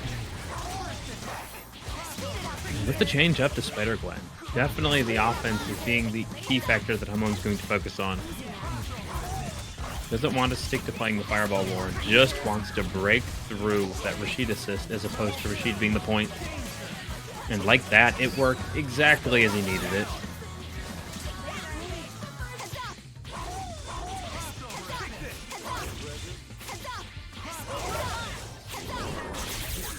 Now Hamon just realizing how much of a tool they have to control the Talbain movement with Web Ball.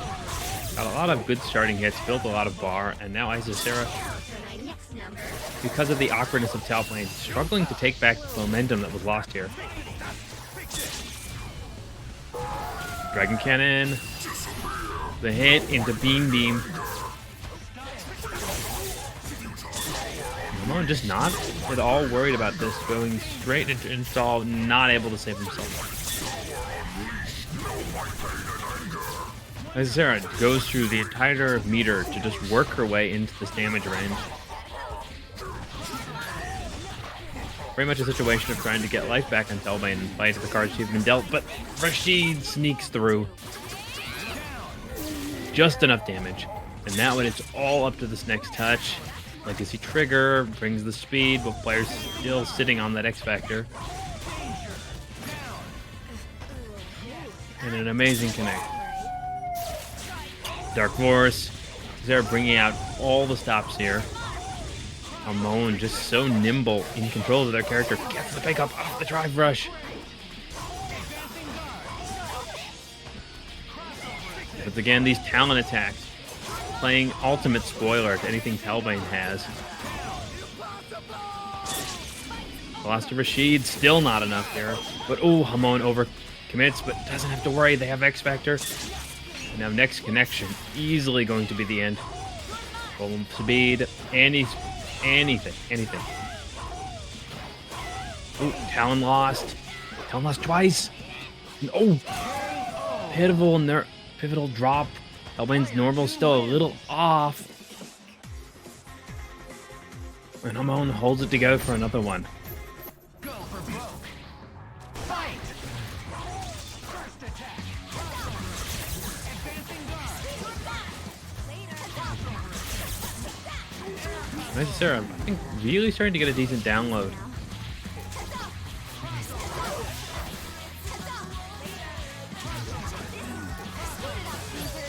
Playing a very consistent HUNK game and just doing what she needs.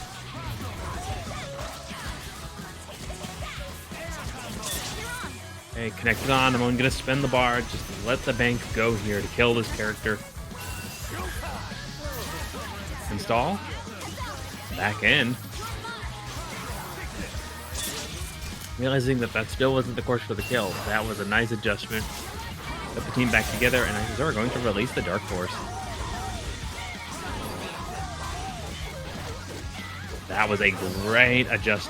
Sneaking through the corner, taking the spot, and going to the full combo. But oh my god, that normal struggling on smaller character bodies.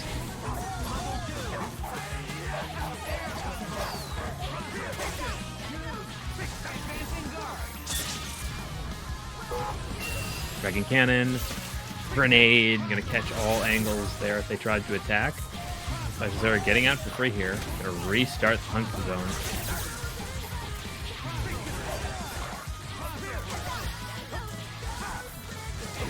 Good patience. They can backdash this with command dash if they want, but just let it go. Tagging in return super. Full screen. Ooh. An unfortunate drop. At East Coast, just a little bit farther for Isicera to work against. But oh, happy birthday, buddy. Oh, the big body defended. Players just swinging for the hills here. Well, the only way they think to lose this is by stopping the offense. While letting another super rip, and now we are down to that last character. The big man. Got a lot of work to claim here. Want us to be careful if they overcommit to these assists too much. It's going to be the end of a beam or a crush. Oh, thought that was a drop. In fact, the perfect time for a reset. Factor keeps it simple. And Hamon going to send Isicera. What a great match.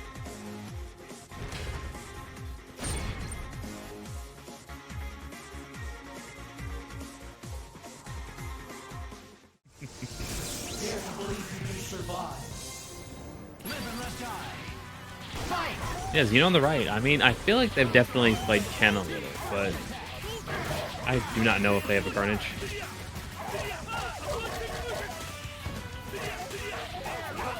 There we go. Doing a good amount of damage, though, to this Talbain with the Ami colors and the Guy Fieri pants. Good connection. Xeno getting in there, killing off Talbain. But even with this X Factor used, do you think that BLACKxAKATSUKI with this powerful team composition may be able to make that comeback, especially with 3 meters on deck? I'm not feeling concerned for either player right now. Xeno's got the life lead, but Akatsuki's got Stranger. Indeed, but he may not have Stranger for long. Xeno getting in there and maintaining the pressure.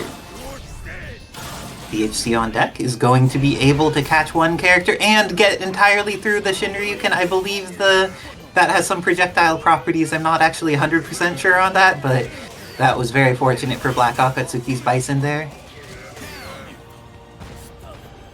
This is how it starts. He's got a nice little bit of bar. Definitely going to be expensive to make movement, but... Oh gosh, that tag was so dangerous. Oh, and thanks Thank to you, Doppels for cheering with 100 bits. Okay. Stranger, not Dark, doesn't have the X Factor available, and may not have the life available soon either. Is this just going to this is chip? good. Spaghetti into meteors. And with that, Xeno able to work with the RNG to make something happen, getting on the board with this Clea.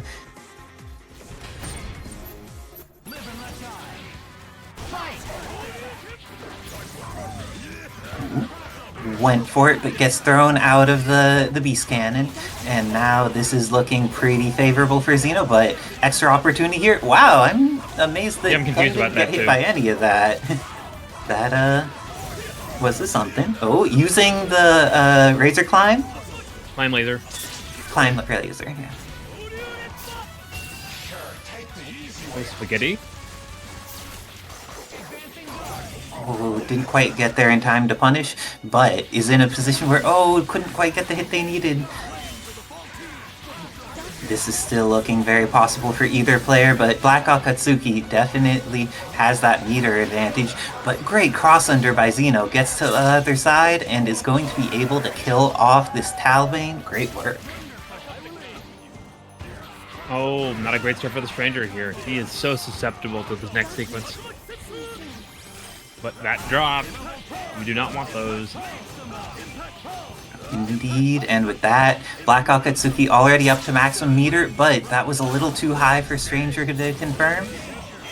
Goes in, does massive damage to Carnage, and kills off Carnage entirely, and Ken as well. Okay, now it's up to Clea's Anchor. What does she do? She gets hit on incoming by a good mix by Didn't have the charge, I think.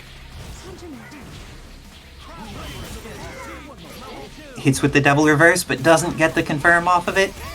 Xeno, however, confirms with X Factor. Is this going to be fast enough to confirm on Bison? It is, but not enough to kill him. This time Bison goes down. Stranger coming in against the last bit of X Factor on Clea. She does have enough meter to level 3, so if she gets the hit, she could kill. Oh. And that's the hit.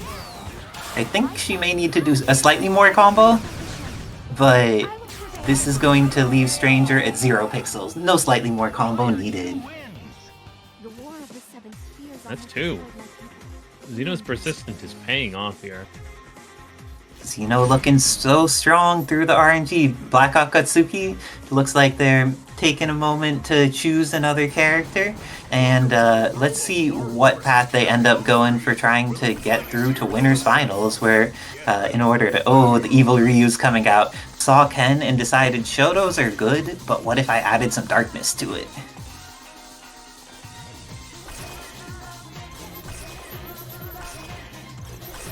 The Ultron.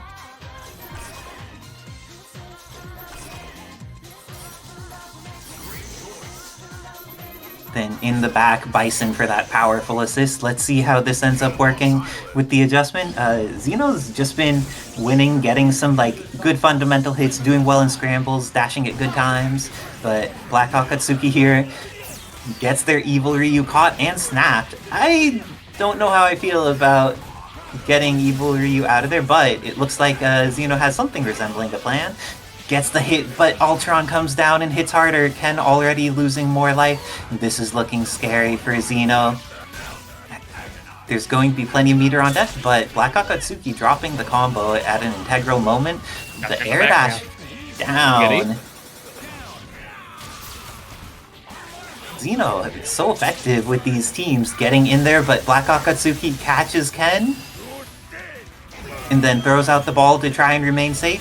The ball catches Ken, but now this is going to be a down TAC into a side TAC. Xeno getting all of this damage and into the... Oh, spaghetti. No. Yeah, it's very awkward at distance like that. Oh, not safe.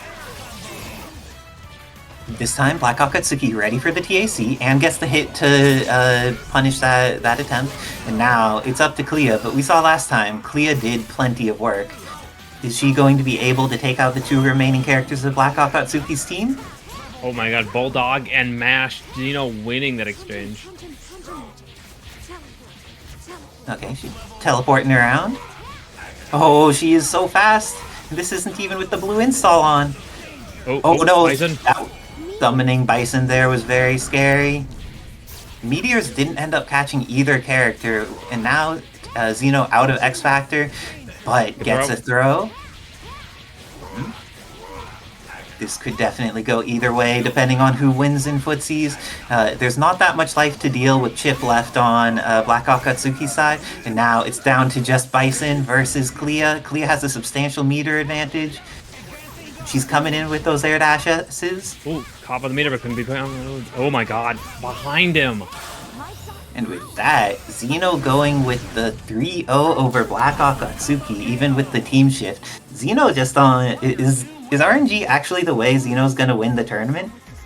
It's possible. Anything's possible.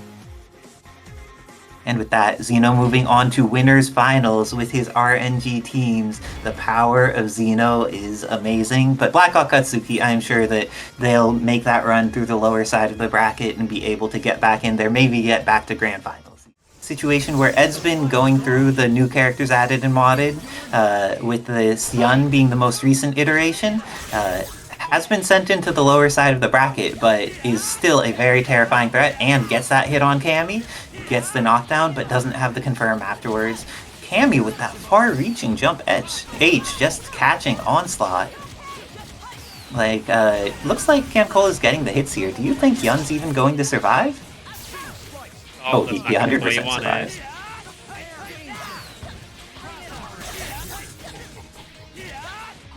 I like the style points version of the 6H going in there, whiff into the palm, but didn't get quite enough damage for Cammy to die, and because of that, she gets out safely. Good job protecting the girl by CanCola, taking the opportunity to get her out of there.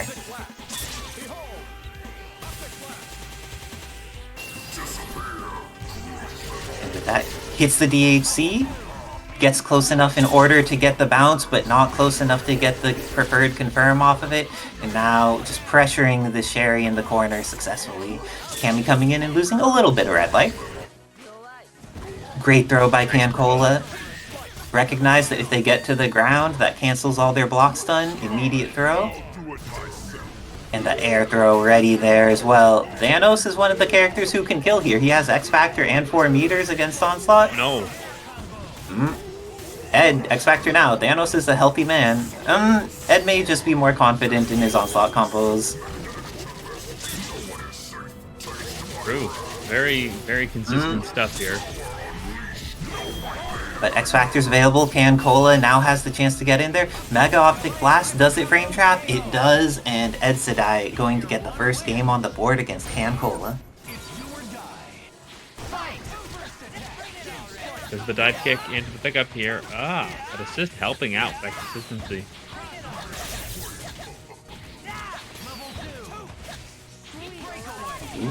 And CanCola getting this confirmed is going to be able to carry towards the corner. Didn't quite get the spacing needed for the Thanos follow-up.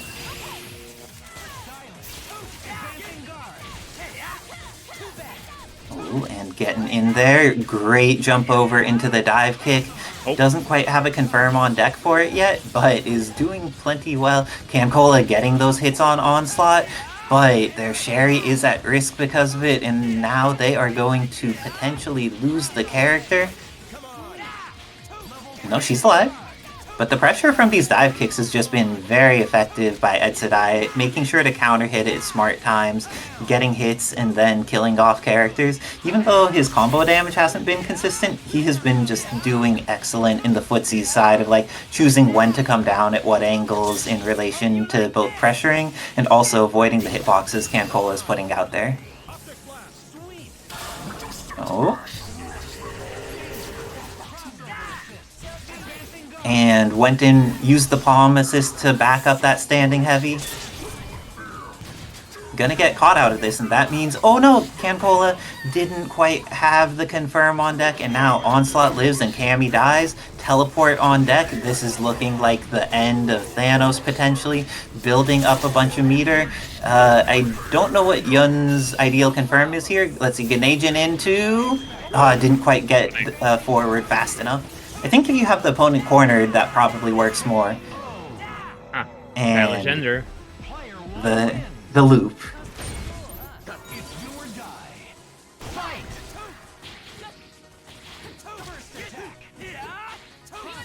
Oh, okay. And this time, it really has been mostly the dive kick and assist coverage that has been benefiting Edsadiet's use of Yun. He's summoning assists at good times and is just like avoiding... Oh gosh, got to the other side into that THC. Cammy's about to evaporate.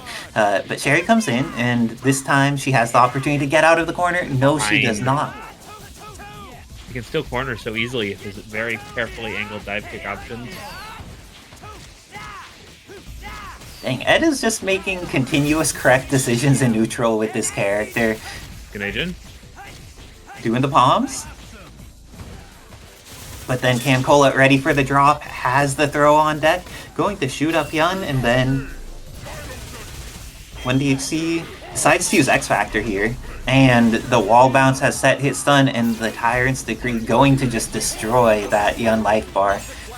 But now, too late. Ed's left with two of his best characters and X Factor available, and the long poke crit hit, and also the command throw hit. The great motion here has access to DHC that might cover. I think the bullet's in time, but not in time to hit Onslaught, and this is very possible for either of them now. Ed still has access to X Factor, and X Factor could get back a lot of this red health for Onslaught, but if CanCola gets the correct confirm, may be able to kill off the Cyclops. You have to be super careful at Onslaught. Sherry's gun control is good enough to hit him. Okay, now it's down to solo Thanos. He has a substantial life lead. Oh, but now the X Factor's activated. Hits Ed while he's in X Factor. This is looking very good for CanCola. Onslaught going to come in with a fifth of his life. Keeps coming through. Ooh, burst option. And CanCola Thanos. staying alive, managing to keep themselves in this bracket and fighting off Edsadiet. Let's see. Really great initial jump forward with Cammy. Getting the sense that Ed wants to dive kick and then putting a hitbox in a place that'll hit him out of that attempted dive kick. With DHC, I'm pretty sure Yun is just dead. Yep. Oh, the last hit. CanCola waking up. Shock Stick Super is just really good sometimes. Gets the mid screen. Oh, that last part is so hard. Oh. And Ed putting some projectiles on screen of his own. Sherry versus Cyclops, depending on who is started, it can be obnoxious for the other one to try and get started. But right now, since Ed's the one who started, CanCola trying to find the right moment to do what they need to do, but they are eating a lot of chip. And the bounce is on point, but the spacing for Cyclops is different because they were near the corner, and that means CanCola gets another chance at life with Cammy, but it may not last long.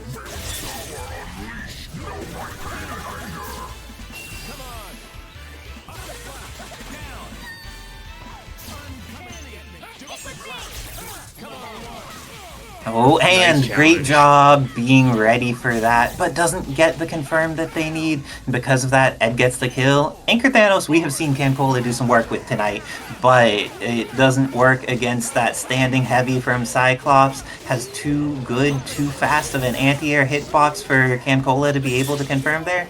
And because of that, this is going to be 1 bar invested, 2 bars invested, 3 bars invested. Here we go. Unleash the power. One more. And the Mega Optic Blast for that final hit. Edsadiet going up 3-1, eliminating CanCola, but CanCola was playing hot this evening, doing well, making it far into the bracket.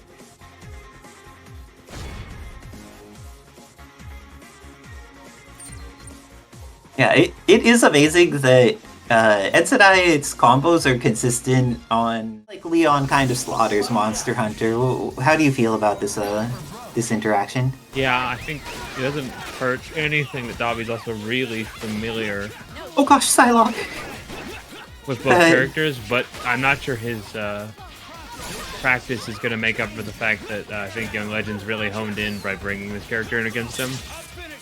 And this is going to be not only the end of Psylocke, but also the end of Monster Hunter. The Magnum comes out. Oh, the flamethrower was slightly out of range, but this way it hits Strider. That was a nice little bonus they got. But Strider, X Factor, is not going to get the chance to play. Gets caught by the Magnum and blows up immediately. Young Legend taking the first game real quick. Only an entire 82 seconds left on the clock. Let's see what adjustments Dobbilicious makes. Trying to get in during that initial interaction a little bit more, but is in that situation where Monster Hunter is bleeding, and Leon's a character that does arbitrarily high amounts of damage with lots of things that are soft knockdown or hard knockdown, and is going to be able to kill off Monster Hunter. Oh, no, she's barely alive. She is not barely alive. Hit with the upper side of rockets and is going to be able to get that confirm into a dead Monster Hunter. And now, let's see if S.T.A.R.S Chris, do you think he'll do as well against Psylocke? Last time we didn't really get to see Psylocke fight because she got smacked as an assist so hard. Oh, Strider 2099 doing some work, getting the cross-up, hitting Commando, going into super on him, doing a chunk of damage, and now Gets out of the way. Oh, she did not get out of the way. I thought she was out of the way too. That was something wild. Uses the Magnum to easy confirm. Flamethrower is such a great poke from regular Chris, and this Chris's is even better. And Andy Valentine X subscribed to Tier 1. Thank you for supporting the community, Andy Valentine X, and also Double thanks for entering the bracket this evening. Okay, first action X Factor. Oh no! Missed their quarter They circle, lost the and momentum. great stuff by Dobbilicious knowing that the parry was coming and baiting it out twice in a row. And now Orbs is on. What's this incoming mix? Gets the hit but doesn't have the confirm. Ooh, good And mash back. with that, Young Legend takes another game, going up 2-0 against Dobbilicious, a previous champion of some East Coast things. So let's see. It looks like Young Legend coming in with the fire. Will Dobbilicious be able to win this point matchup this time?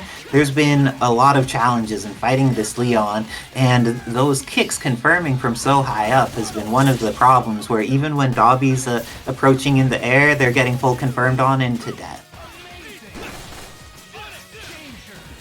Ooh, no more Monster Hunter, but that means that Young Legend has plenty of meter here to kill off Psylocke and Strider 2099.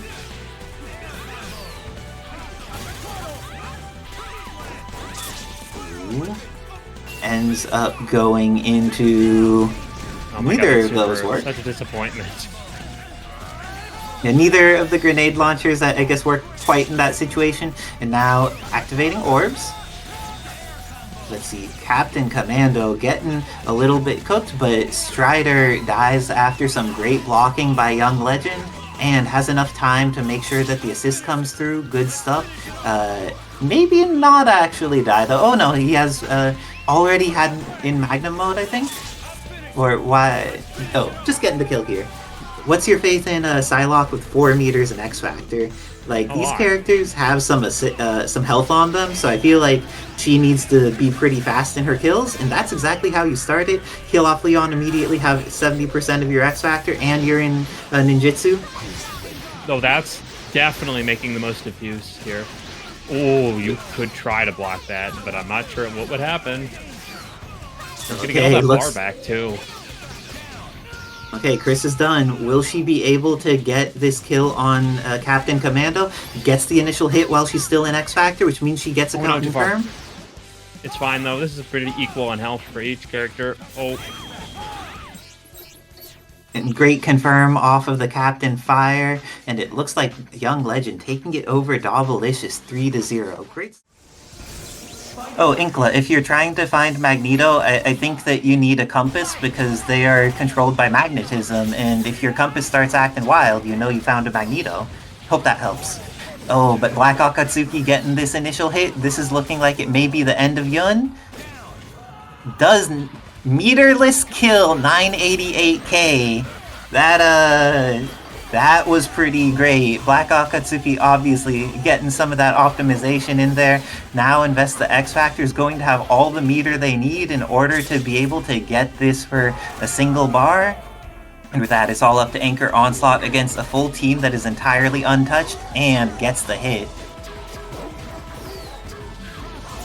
About Talbain, it's very hard to get the good hit, but when you do get it, the damage is incredibly high. But considering how many times we've watched Talbain players tonight not get full combos, it's definitely a monkey paw situation.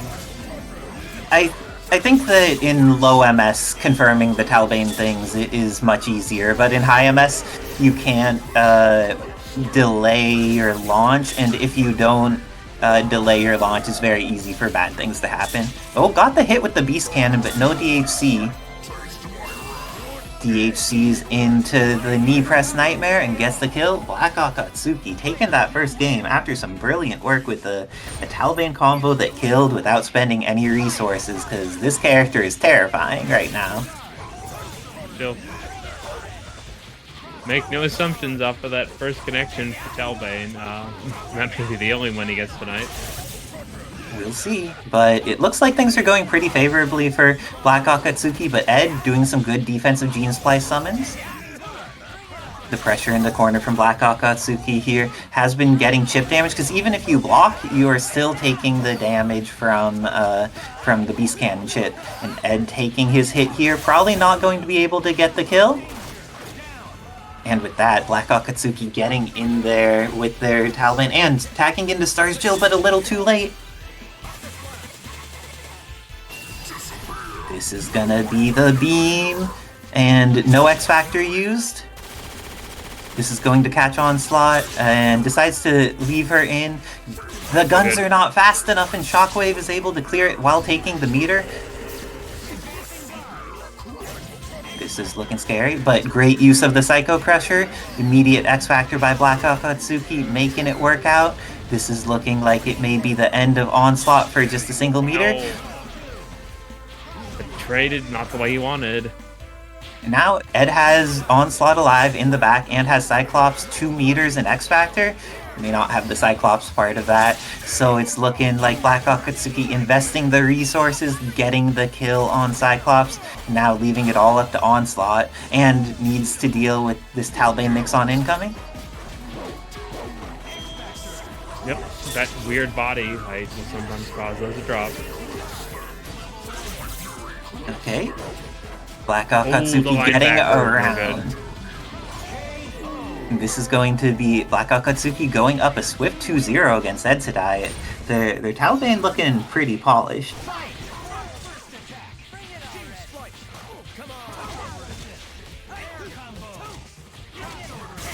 Oh, managed to catch that S.T.A.R.S Jill for so much of her life. I would even be thinking about a snap here if I were Ed, just because that is a lot of red life on the table. But instead, going to try and kill off this Talbain, or at least do a reasonable combo beforehand. Oh, hit with the backside of the snap there. Gets around the bullets. No X Factor invested for BLACKxAKATSUKI. And with that, that's going to be the end of S.T.A.R.S Jill. Ed doing what he needs to dismantle this team. Great cross up with the Shockwave. Oh, that's a first option you have to respect. And with that, it's going to be the end of Yun, the end of Onslaught, but Cyclops is still here. Do dreams never die? This dream looks like it's dead, and with that... Oh no, I think that's not fast enough, and if you leave Ed alive with this character, it could go badly, but it did go badly that time. BLACKxAKATSUKI taking it 3-0 over the Edsadiet. And I'm going to have to hop off now in order to play my match against the Young Legend. Good luck and have fun, the Young Legend. The Wolf has always had Sugemu. That's his Dark Force. In the Dark Soccer series, Commando is their defensive option. I respect the strategy here. Isicera are definitely going to jump a lot forward-wise. But running a zoning team into a zoning team is definitely going to be interesting. Both players having a strong assist to back them. Yeah, Legend has to be careful around that Onslaught while jumping, though. As I mentioned earlier, what are the closer things we have to a jam session option? Magnum. A dangerous happy birthday going to Young Legend. The driver's seat. Talbain, not going to see much of this world at the rate we're going. The shotgun. The extension's looking very comfortable for any Chris Main's X Factor. Keep it easy.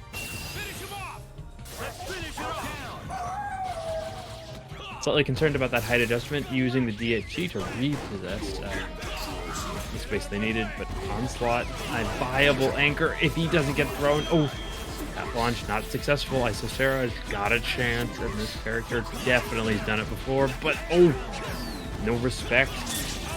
Left a hole, and Young Legend perfectly shoots a bullet straight through it.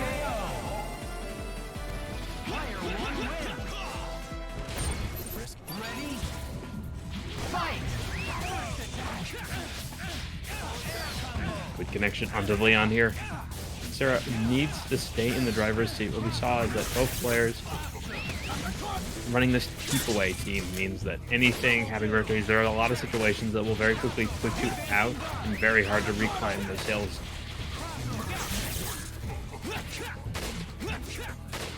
And fantastic Legend, almost able to take it all the way to a kill on HUNK. Both players trading to the best of their ability here.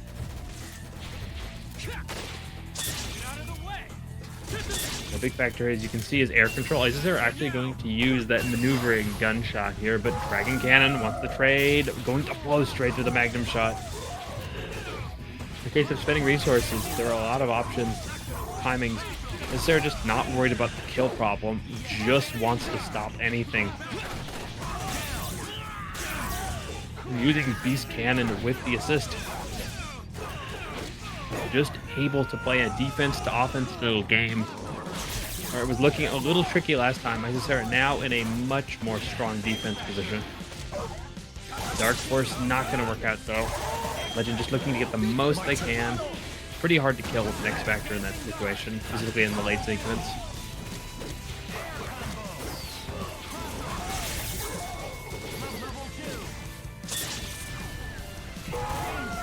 Dragon Cannon to the mid screen. And then air, shot, angle, finish. Oh, we didn't need to, but hey, consistency. Isicera putting themselves up a game.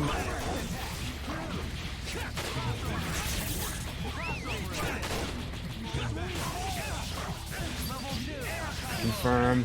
Back hitbox, gonna put him back in the forward position. One more.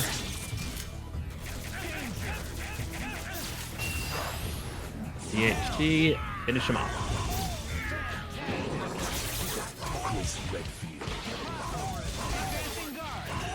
Ooh.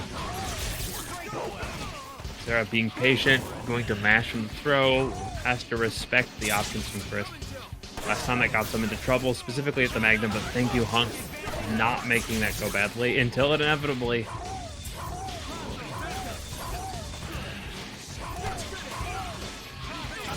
Confirms.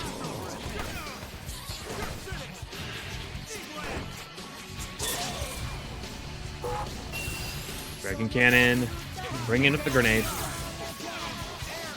Ooh, fantastic, confirm up the assist. Isicera really able to play a very, very strong game against Commando. So he does still have the beam and the homies. The sheer fact that his sword is a mostly up-to-down option means that he can just be completely low damage at distance. Player 2 wins. There we go, Isicera up again. Legend's going to have to dig a little bit deeper if they're going to want to break through these options. Once the space is put into Isicera's favor, it's just so hard for some of these sequences to work out. A lot of good planning is going in, but just no room to breathe, stifling the options, but insane choice. And turning around all of this momentum, going to get the full confirm. Super to finish it off. The Magnum. Oh, making use of the counter cancel. Well, previously, Isicera had managed to push him hard into the corner. Legend now able to take the mid-screen. Using the remote locking missiles here. Going to get almost a perfect combo situation. Second cannon. Bring in the Onslaught. Just going to cover both the assist and possibly... Oh, no, assist doesn't get caught. Point did get hit bit though. Just going to use that high HP from Onslaught to work on getting back health for Talbain and possibly take a character out. Isicera playing to their escape route here. And to go for the long combo. Dragon Cannon not looking to kill, forces the X Factor. Isicera wants to get the life back, tried to go for a flip out reset. Finds what they needed nonetheless. One more good block. But hot in the chip situation here. Now, once again, Commando, very strong character, definitely has a bit of trouble when they're at max screen like that. Isicera taking advantage of the movement. Look to get as much damage as they can. Dragon Cannon.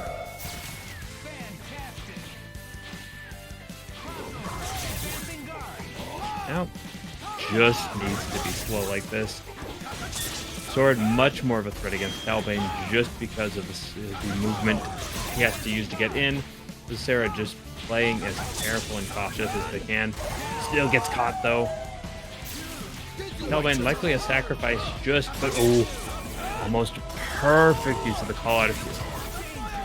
The amazing baked-in assist given to Commando gives them a lot of unique little nuances like that.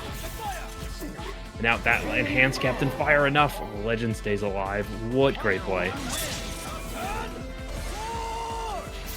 The defenders of justice never back down. Ready? Fight! Now, instant happy birthday. Both characters fall back in because of that pushing launcher. Isicera going to make the most of his X Factor.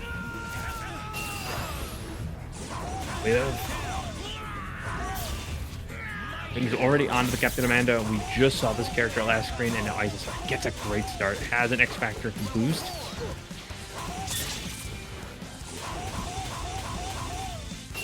Goes for the most. Fall into the gunshot, and then just short of that kill because of the lack of onslaught. But Legend has to X Factor the first chance they get, or they will get chipped out. As they're just making use of the defense here. Concern is only with stalling the clock and building a little bit far, but I connect into a perfect, knocking Legend out, but at the closest prior two matches. That was a fantastic way to go.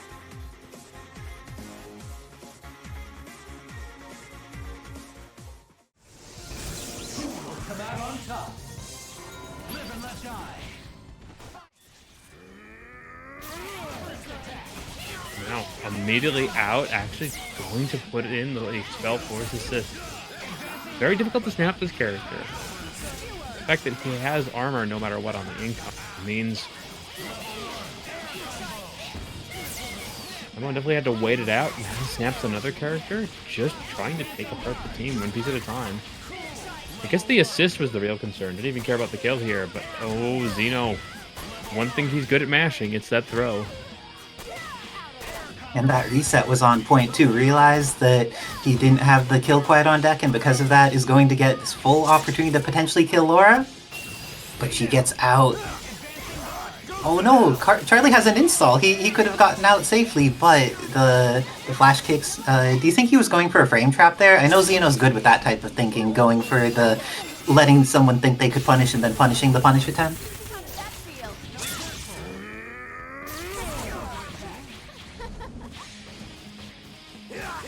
Oh, and with that, Charlie still being alive is a big deal here for Xeno, but Hamon managing to force him into the corner and has access to the assist to get an easy confirm off of it. Charlie with that 1 pixel, and I appreciate this from Hamon, being patient, making sure that if there's a dry tag, he'll be ready to get the punish, just putting the things on the screen in order to control. Now Hamon at a substantial advantage, but this could definitely still work out for Xeno, especially if he hits with some of these throws and assist calls, getting the very likely kill on Wolverine Laura here.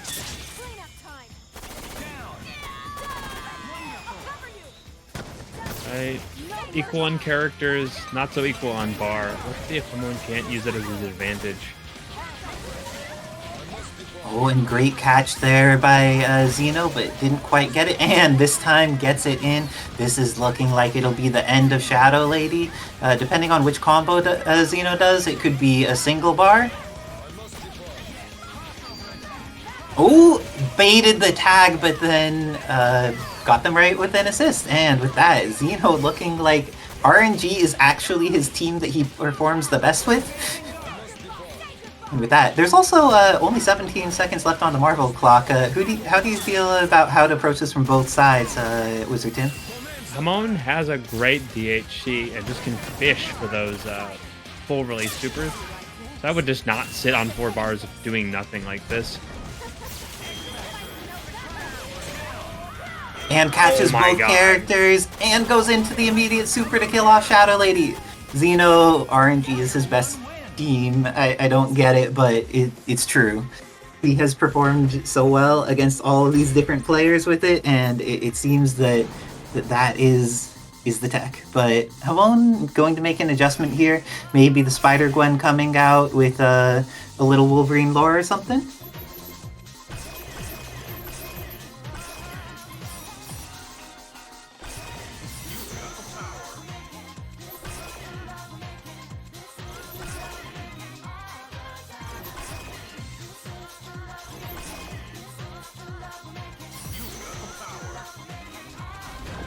Getting that armor assist ready can be a lot. It is a very Shenko thing, though his is also pretty vertical. Shenko's is a little bit more horizontal, but looks like gets the command throw to start things off, and gets install on immediately. She went in, but is there a punish on the tag? There is not, and because of that now, S.T.A.R.S Jill gets to run away with support, but she may not live long enough to do it. This is looking like it could be... I don't think this is the kill. TAC? The up TAC on deck, but not quite the spacing to make Rashid get what they need out of it. It looks like Xeno listening to Kevin's advice of raw S on wake up is just sometimes what needs to be done. What it definitely has is the ability to use Tornado as a mix-up and confirm tool does completely eat Launcher on wake up. I'd like to see that actually. Oh, and nice defense, Spider kid. getting caught by it again. This is looking very scary for Hamon. It seems like this assist from Xeno is just really being the star of the show. Kills off Spider-Gwen, decides to leave S.T.A.R.S Jill in instead of bringing in the Charlie. and gets the mix with it. This is looking like it'll be Anchor Wolverine Laura, but we know that's something that Hamon is very well versed in. Do you think that she'll make this comeback? She doesn't have a lot of meter, but these characters aren't super healthy at this point. Anything could have happened, but I mean, I do feel like Hamon is just going to have to be a little bit more cautious. They are very used to playing a character that is hard to punish. Presence of Release Force has done wonders for Xeno, making him mortal again.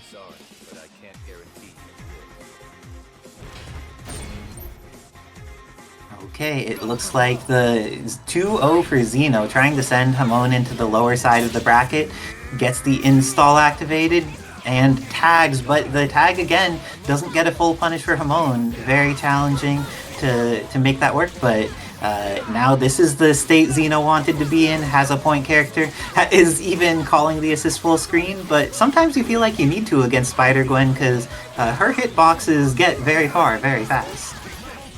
And that assist from Rashid is just such a good counteraction when Hamon plays a little bit more passive.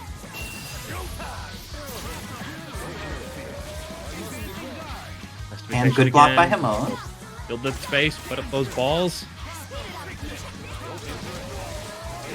Oh, Nice and the measures. block is in time. Zip has so little recovery, able to get through there. So Charlie, I like the patience from Xeno in that he's not just dry tagging into the death of S.T.A.R.S. Jill. He's gonna run But away from this.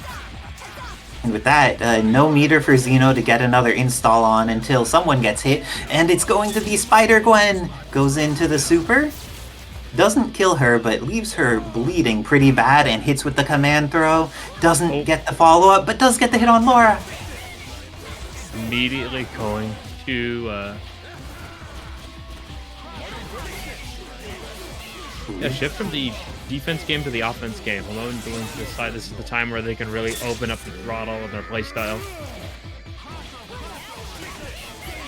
Oh, gets the confirm here. This could be the end of S.T.A.R.S. Jill. That's one of the rare times I've seen the That medium missed whiff. completely, oh no. Oh, everything went wrong there for Xeno, but this time Hamon capitalizing, going to be able to no. potentially peel off the character. And with that, Wolverine Laura goes down. Xeno staying alive with this, getting some incendiaries on deck. But What? because of the Okay. assist, it didn't have the correct interaction, and because of that, that leaves a chance for Xeno to make this happen, even if there's only 28 seconds on the marble clock. Well, I think they wanted Shockwave there. Do you truly wish to die? Okay, let's see what Colossus tries to do to make this happen. Gets the hit, but doesn't get the confirm off of it. Now, That's Hamon smart. putting the hitbox on screen. Xeno just running into it, does not care. Happy to just get in there. You really have to be more cautious about that. That was most of your life. That was, and Yeah, now all of that install is gone. Hamon just needs to run away. If he could avoid Colossus during the remainder of this time, Oh, this is still hard. He does very little damage until he gets bar. though also, it looks like Xeno needs the follow-up for when you go into the air charge for the Colossus shoulder, he can follow up. And with that, Hamon playing well defensively, playing to the clock, doing great stuff there. But Xeno very much had the chance to win that. Let's see if the adjustments are on deck for Hamon to play the more long-controlled games, or how this is going to work out. Install from Xeno, and brings in the Charlie. Goes with that moonsault, but gets caught by the Spider-Gwen. Her zip into buttons is still incredibly scary. Oh, and the double TAC is incredible. Oh, and thank you to GRCL83 for following and supporting the Avengers. We hope you're enjoying some modded Marvel. Looks like there's going to be some full screen game. And Basic hits with the... Venom. Gwenom is pretty sweet. It was nice there that Spider-Gwen, the back of her jump jab hit, because I believe every single one of her buttons hits both behind and in front of her. Ooh, and the overhead! No! The Xeno needed to believe. Yeah, you can just throw this at her at any point. I lied. The cross-up was real. That'll do it. Absolutely good Catches. snipe. Now gets the install on as well. Gets the hit on Spider-Gwen, but no confirm available. And she swung into the Armored Man. It did not work out, but the TAC is something Hamon was ready for. Install active, and gets the tag. And I feel like Xeno has been doing much better with the S.T.A.R.S Jill into the Colossus than with the Charlie. And now Spider-Gwen's going to go down as a result, where she needs to eat this incoming mix. Oh, throwing out some grenades and some Colossi. So I'm really not using Fireball as a block string, I'm saying. Is this, instead of the shadow of the Colossus, the glow of the Colossus? Yeah, pretty much. It's the version of the game where you become a pious saint and everybody loves you. Oh, let's go, pious saint Colossus. Though I think he's been in some pretty complex situations before, if I'm not mistaken, about the Colossus character. Okay. Okay, he has to go for a reset. Oh, X good Factor. patience. And the armor's active, and that'll get rid of the remaining X Factor for Hamon. Oh, went for the command throw. I could understand exactly why. Nice break. And catches out of the meter use. This is going to be the hit on Colossus. Is not going to kill him. Just looks to get as much as you can and wear that X Factor time out. Okay, you can pull back. Ooh, dashing forward. Oh, and the command throw is on deck. Will the confirm be there? The confirm is even in high MS, and with that, Hamon is going to be able to do lots of damage, but not quite kill Colossus, but has a life lead and 13 DP seconds on the clock. And you can DP, I think. No, Xeno, hold forward. You could kill fast. You're Colossus. If He you had get to the hit. recalculate. Put his grappling calculator up to speed, and oh, Hamon is staying alive. And with that, 2-2, the adjustment from Hamon has been good, and trying to make sure that Xeno's random all doesn't make it to grand finals. But we'll see if that's the case, or if this is going to be Xeno's time to shine and show his adaptability to the entire cast and win with this random all team.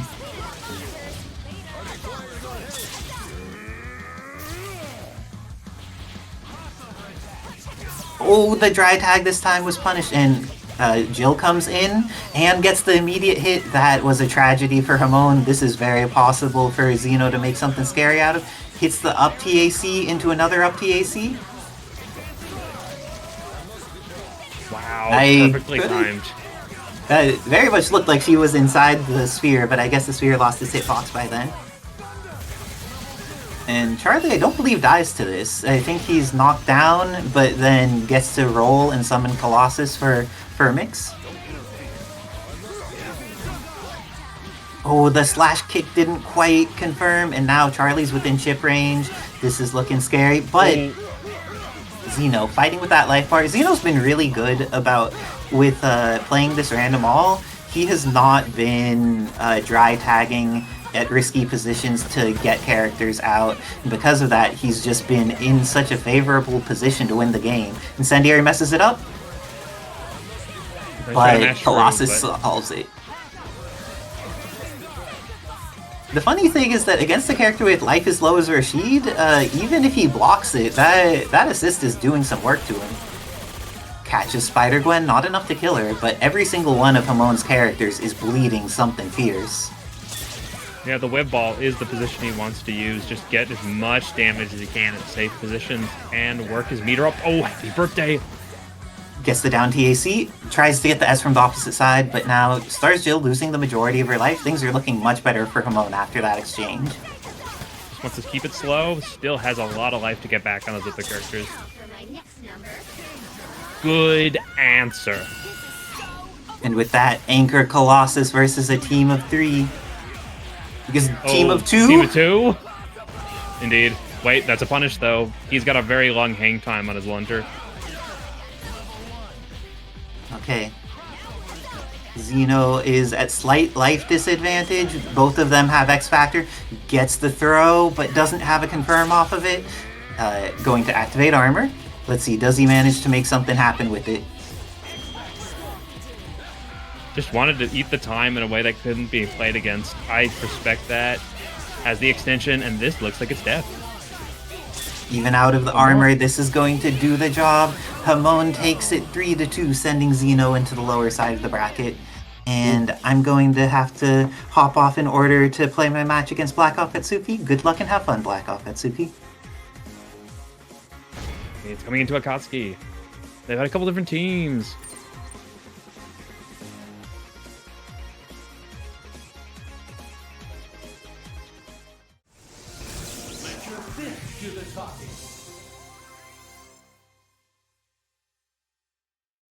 Just a second for the load time, and then we'll be into the match. Oh. Live and let die. Fight! Running Talbain point into HUNK can definitely be a little bit more of a chore than one would hope. Beast Cannon is a great breaching tool, but those stray bullets make it pretty hard to travel through the airspace once Isicera builds any form of spacing like this. Good grenade to keep the Bison from starting up. It's a great hit off of Climb Laser. Isicera is only quick thinking on their feet, going to put a defensive option up. Dragon Cannon just not finishing it, forcing the Onslaught DHC.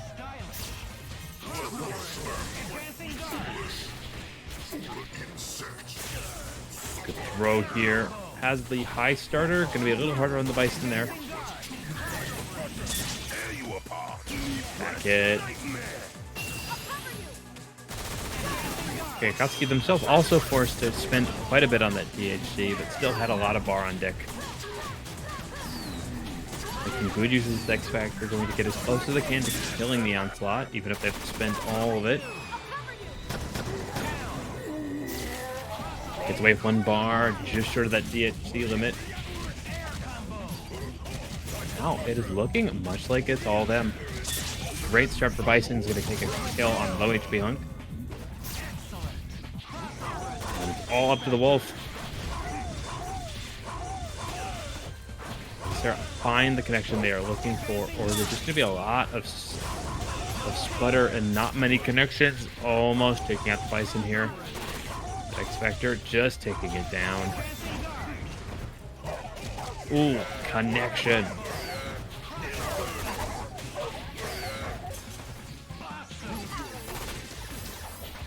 Half health as they're playing with a thinner deck they'd like here. Cross under.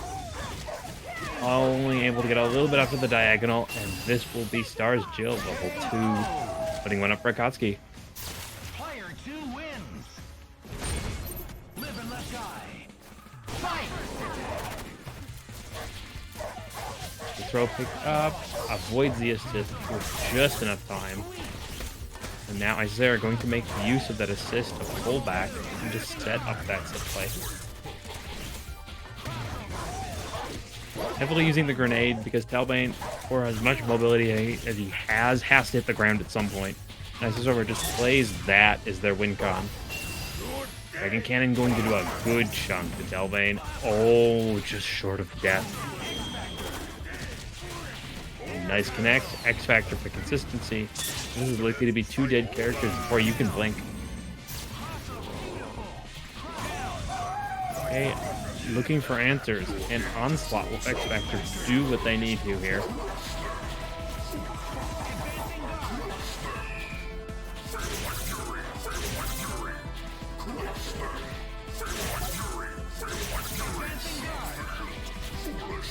Right, that's less on a small section of the X Factor. Akatsuki gets the confirm. Gonna go for the full extension here.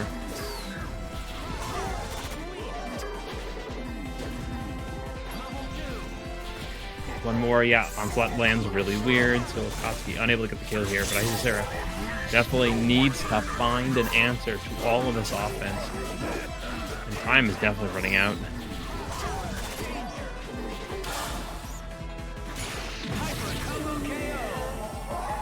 The level 3, Akatsuki takes another match.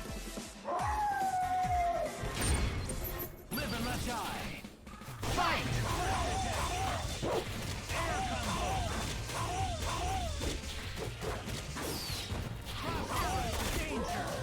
Confirm. Dragon Cannon.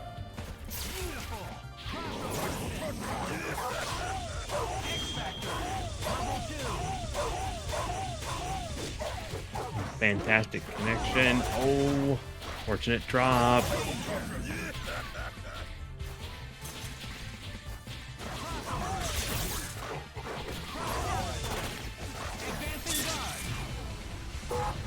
Using the Dragon Cannon into the Onslaught here. Just going to cover the screen, slow the offense again.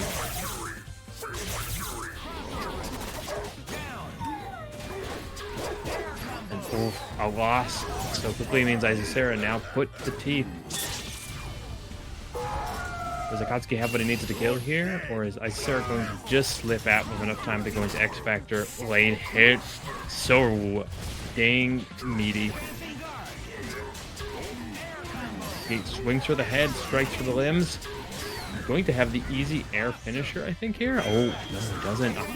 Sarah forces the X here, and Psycho Crusher breaking through. That's a 3-0 for Akatsuki.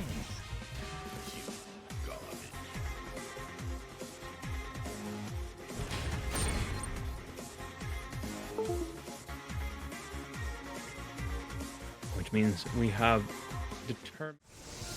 I was expecting worse.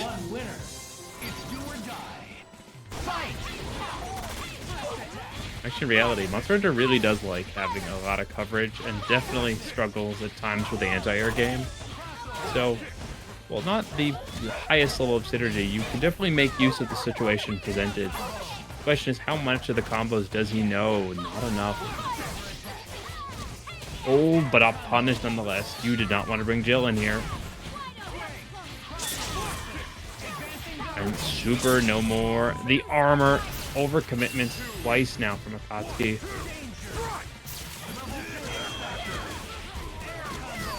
Almost lost their assist there.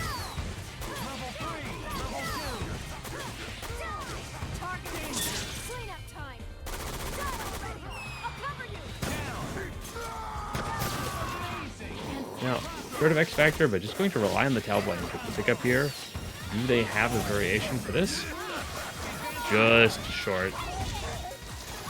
Now, alpha counter into the gun, not gonna work because Xeno making great use of the super to close that distance, get the install, and just finish with the optic blast. Optic blast. Optic blast.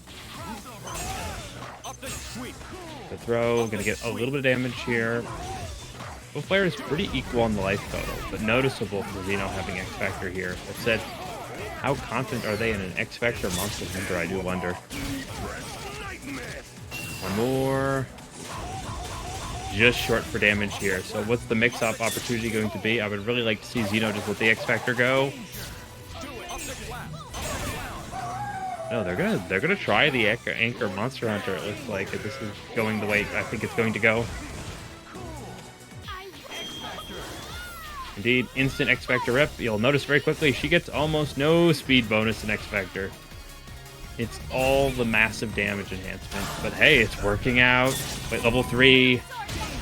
I do not believe what I just saw. Okay. Enhanced Psycho Crusher just not able to win. Damn.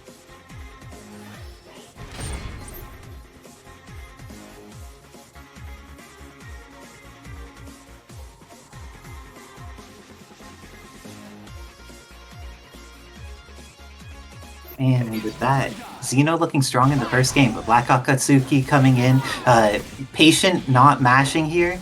But let's see if patient and not mashing is the solution. Gets in there and gets the hit, but doesn't have the hit confirm on deck. Instead, beats on Guile, and after the 2H whips, goes into the...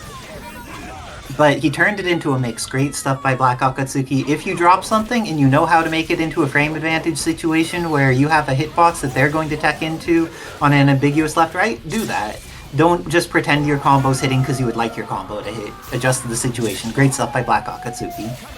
And because of Monster Hunter, she has fast lights for mashing, but her other buttons slow down quite a bit. So do not think you can mash with impunity while airborne like that. Double up TAC. I think even with that, this isn't going to kill. Decides to just back off and do some neutral. This is looking very scary for Xeno, especially with all this meter from BLACKxAKATSUKI. How simple does he keep it? Go straight into the level 2. Player 2 wins. Okay, let's see. This time the aggression is going to favor Xeno getting that throw, but not getting a confirm off of it. Oh no, this is not what you want to have happen to if you're Akatsuki. Wait, what was that? Because the Monster Hunter attack is cinematic, it wouldn't have killed off S.T.A.R.S Jill potentially, and just hit Talbain for, and decided that that was not the play, wanted to kill off S.T.A.R.S Jill instead, gets this hit on Bison but doesn't invest X Factor in it, and is wasting a decent amount of BLACKxAKATSUKI's X Factor time. Great stuff here by Xeno. Oh, but BLACKxAKATSUKI using the last of that X Factor time quite well, getting a decent amount of damage on Guile, but also just happy to hold down back, doesn't want to put themselves in a situation where they die. Space that, right? That time.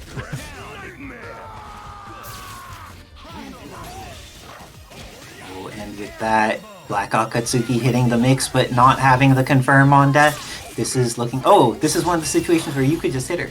No? Yeah, no chance you were going to win with that one. And with that, BLACKxAKATSUKI getting the confirm, but Cyclops still has X Factor. Oh, but this is gonna be scary. John Talbain loses a decent amount of his life, but gets the punish, and this is a character that can kill off of it, especially with this Bison assist going to be able to get the wall bounce. Does the version that maintains corner, and because of that, the Bison DHC is gonna be easy, and BLACKxAKATSUKI getting that game on the board.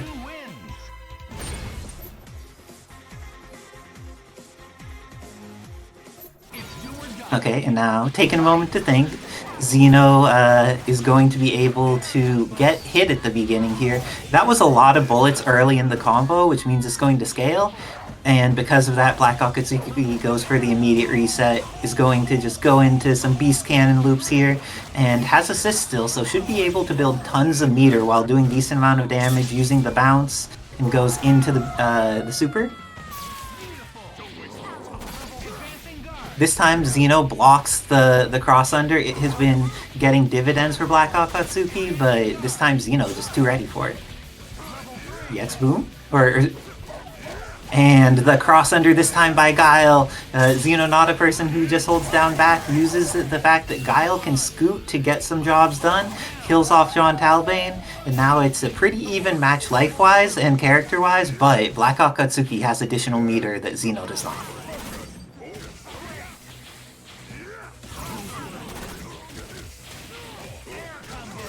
Okay, and with this is going to be BLACKxAKATSUKI investing the level 3 in order to kill off Guile. It's all up to Cyclops for Xeno's tournament life.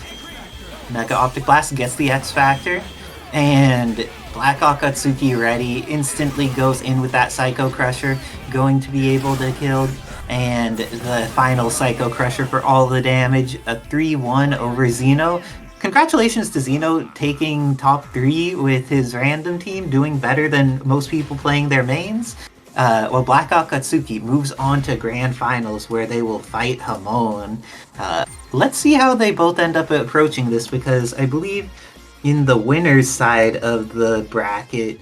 Hamon's definitely been paying attention here. I feel BLACKxAKATSUKI is in a much better spot to actually get value out of Talbain, because a lot of the hit confirms for the character takes some getting accustomed to. But in that one, not going to be able to turn it into a dead Spider-Gwen because the confirm was not on deck, and because of that, Talbain is going to get schmixed and likely die as a result. Oh no, not die as a result. This is... Spider-Gwen has had her damage reduced, and the DHC here, Rashid isn't a high damage DHC character to inflate your damage. He'll do everything else good for you. He'll leave hitboxes on screen, he'll install, he'll leave people in softball that last forever, but he does not do damage as a DHC.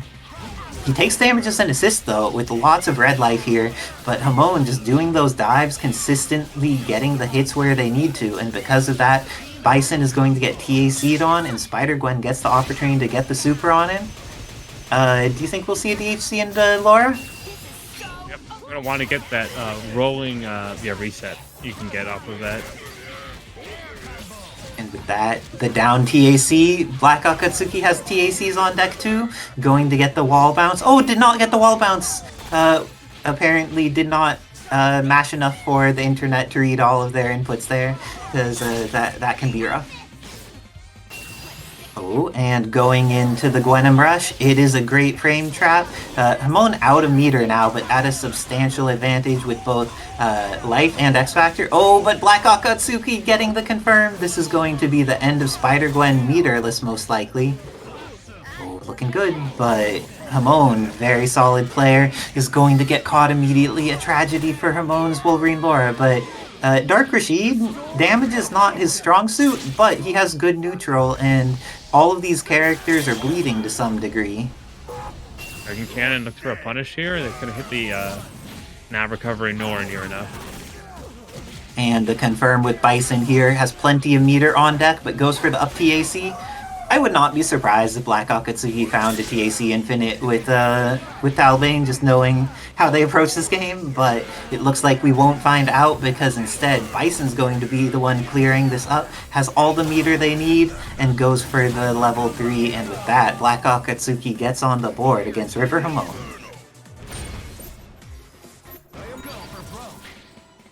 They'll need more of those if they want to reset from the lower side of the bracket, but it may be possible.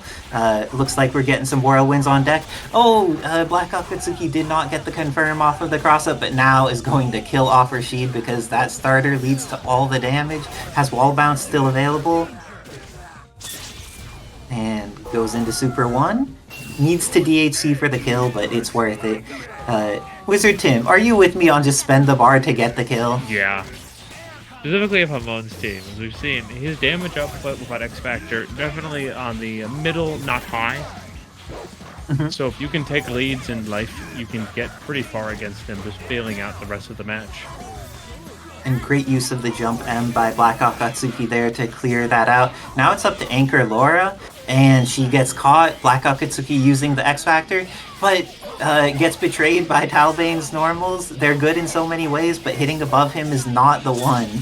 Oh. And with he even tried to adjust using the jumping heavy instead of the jumping medium so it would hit higher, but it still wasn't high enough because he hit the launcher too high. Okay, cancels drive rush. Oh, Dragon Cannon versus Legacy. So smart. Oh. That's gonna win. He's so invulnerable. Decent amount of the X Factor time, and Bison does not die off this, so it's not actually that bad for BLACKxAKATSUKI, but if Talbain gets hit immediately, it is. He does not get hit immediately. Frame trap. Oh, instead he just wins the game.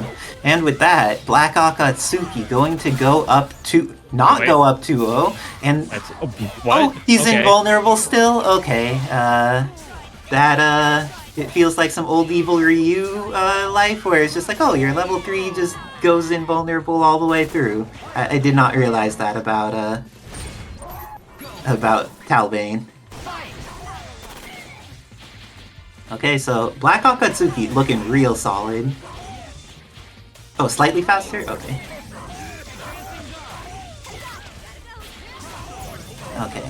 And BLACKxAKATSUKI missing some confirms here, but at a substantial life lead, trying to see what they need to do, hitting the cross-ups, but not quite getting the confirms that are desired. Wolverine Laura gets the tag. Is she able to win neutral? Gets Spider-Gwen in, and there was a confirm on her, but unfortunately for BLACKxAKATSUKI, it didn't turn into damage. I appreciate Hamon's willingness to just use web ball from across the screen and let people make whatever decisions they need to end up in their situations.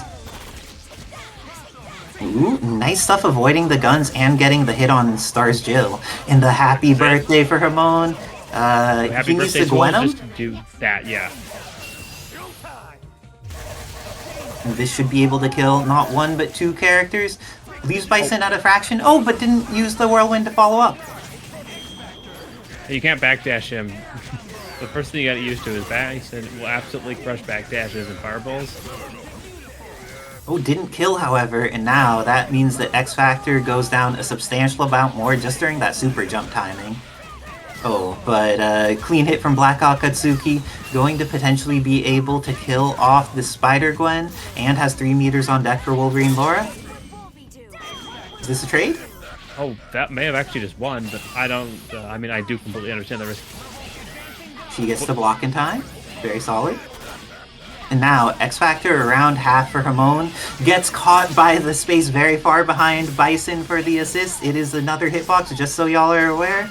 Just because you get very far behind him does not mean you get out for free. And BLACKxAKATSUKI going to reset the bracket with a swift 3-0, doing the damage.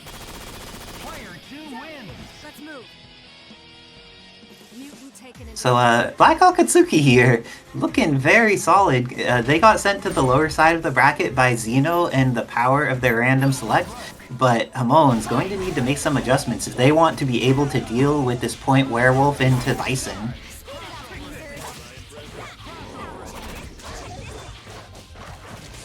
Ooh, good stuff. Oh, doesn't quite get the confirm though.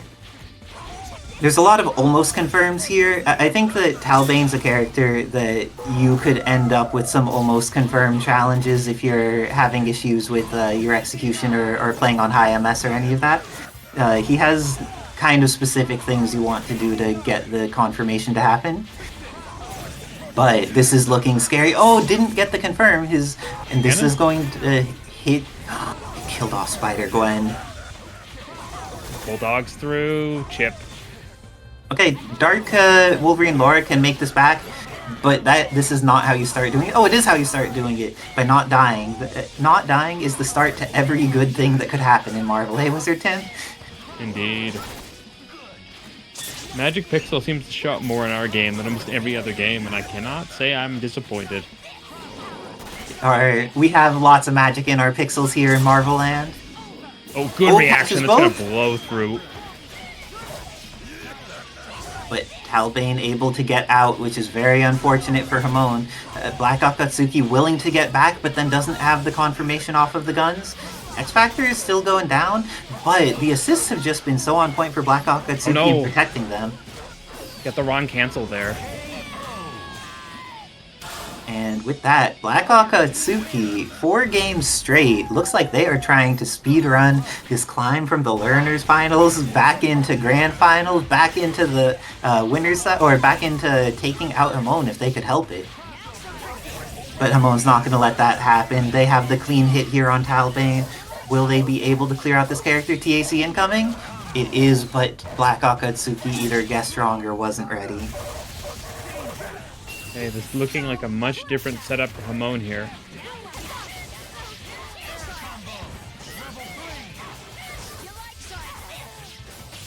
And with that, this is going to be the TAC again. Gets the knockdown, but S.T.A.R.S Jill is going to live, and you do not want this character to live. She has more than a magic pixel here. She has enough of a chunk... Oh no! The trade with the launcher? I guess that was a very late frame trade of her launcher, because it had been out there for a while.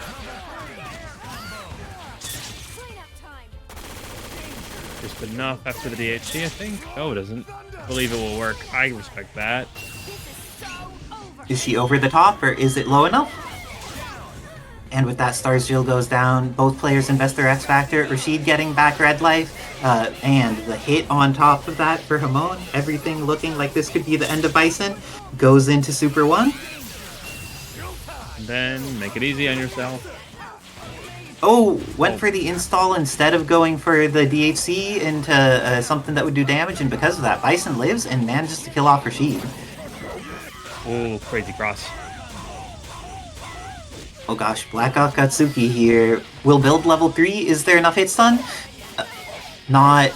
Doesn't even go for it. So with that, John Talbain's probably going to go down. And that leaves Bison on a fraction of life. He has plenty of meter, but this may be the beginning of the Hamon momentum. Let's see if this could be the end of Bison. Nice challenge. Ooh, yeah, I would just stop calling that assist. Spider-Gwen can just use Shockwave or something instead of just let Laura do the work, but hey. And with that, Hamon tying it up 1-1 in the grand finals post-reset. Both players in the lower side of the bracket. How do you feel about Marvel becoming first to 2? I would possibly cry. That or find whoever changed that. Well, it looks like this is going to be a first to 2 in between them now since they both have a game on the board, but Talbain doesn't die to this. And because of that, there's an opportunity for him to potentially kill a lot of characters. Oh gosh. That's gonna hurt. kills off Laura. Great decision there, I think. We'll see if X Factor lets him continue to pressure on the Spider-Gwen. She's being evasive and powerful for Hamon, but gets the hit with the guns, but then their hit came in before the bullets. Trade on I deck. wonder, can you punish the pushback on Psycho Pressure with Web Throw from Laura? I mean, Spider-Gwen. Names? Spider-Gwen, there's a decent amount of timing on Spider-Gwen's web throw, and I also think that projectile-wise it still counts as a projectile despite... Oh, and the reflect there! BLACKxAKATSUKI using the thing that's busted and good about the character that Tabs has been asking for all night in a successful way. Didn't end up getting the full confirmation off of it, but still put themselves in a great situation, and now Rashid, running low on X-Factor, has the hit.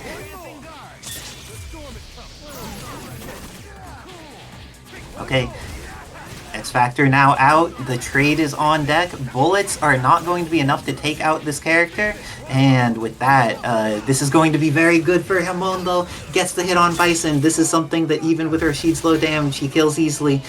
Stars Jill coming in, does she survive incoming? Gets out, puts some bullets on screen.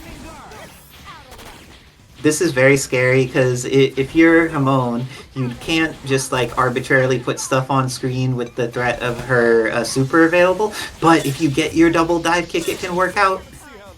No, that's an install. He is safe.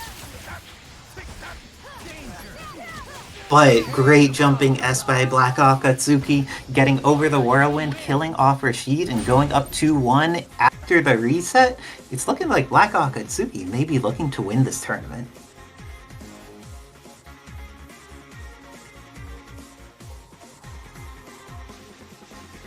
Okay, and Hamon taking a moment to think off of that.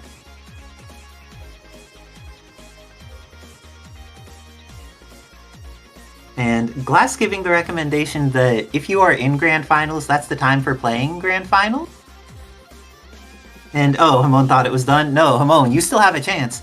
If you recenter, you could potentially take this. This is 1-2. All you need to do is win 2 games in a row, and you are perfectly capable of doing that. But also, BLACKxAKATSUKI is perfectly capable of stopping you, so you need to lock in because this is a powerful opponent. But BLACKxAKATSUKI looks like they may already be locked in, trying to get their own dive, but it looks like Laura's dive came from a higher height and is able to put this Talbain into the TAC situation, but BLACKxAKATSUKI ready for it this time. Ooh, the trade. Laura definitely a character that trades very well when she's doing that dive. And Talbain here, very low life at this point, but going to try and assist Knight, going to be able to... Ooh, do they X? They do not. Because of that, Rashid survives, and also Laura's going to get this hit on Bison. He gets the tag, and now Rashid in the back and has install ready for when they need to come in. Very potentially good for Hamon. But meter, no meter for neutral for Hamon, but he doesn't really need it a ton when Spider-Gwen's on point. Ooh, X-Factor needed to be used, but he confirms off of the very strange situation. Is this going to be enough to kill her? Yes. Oh, I lied. Moment acquired for Hamon here.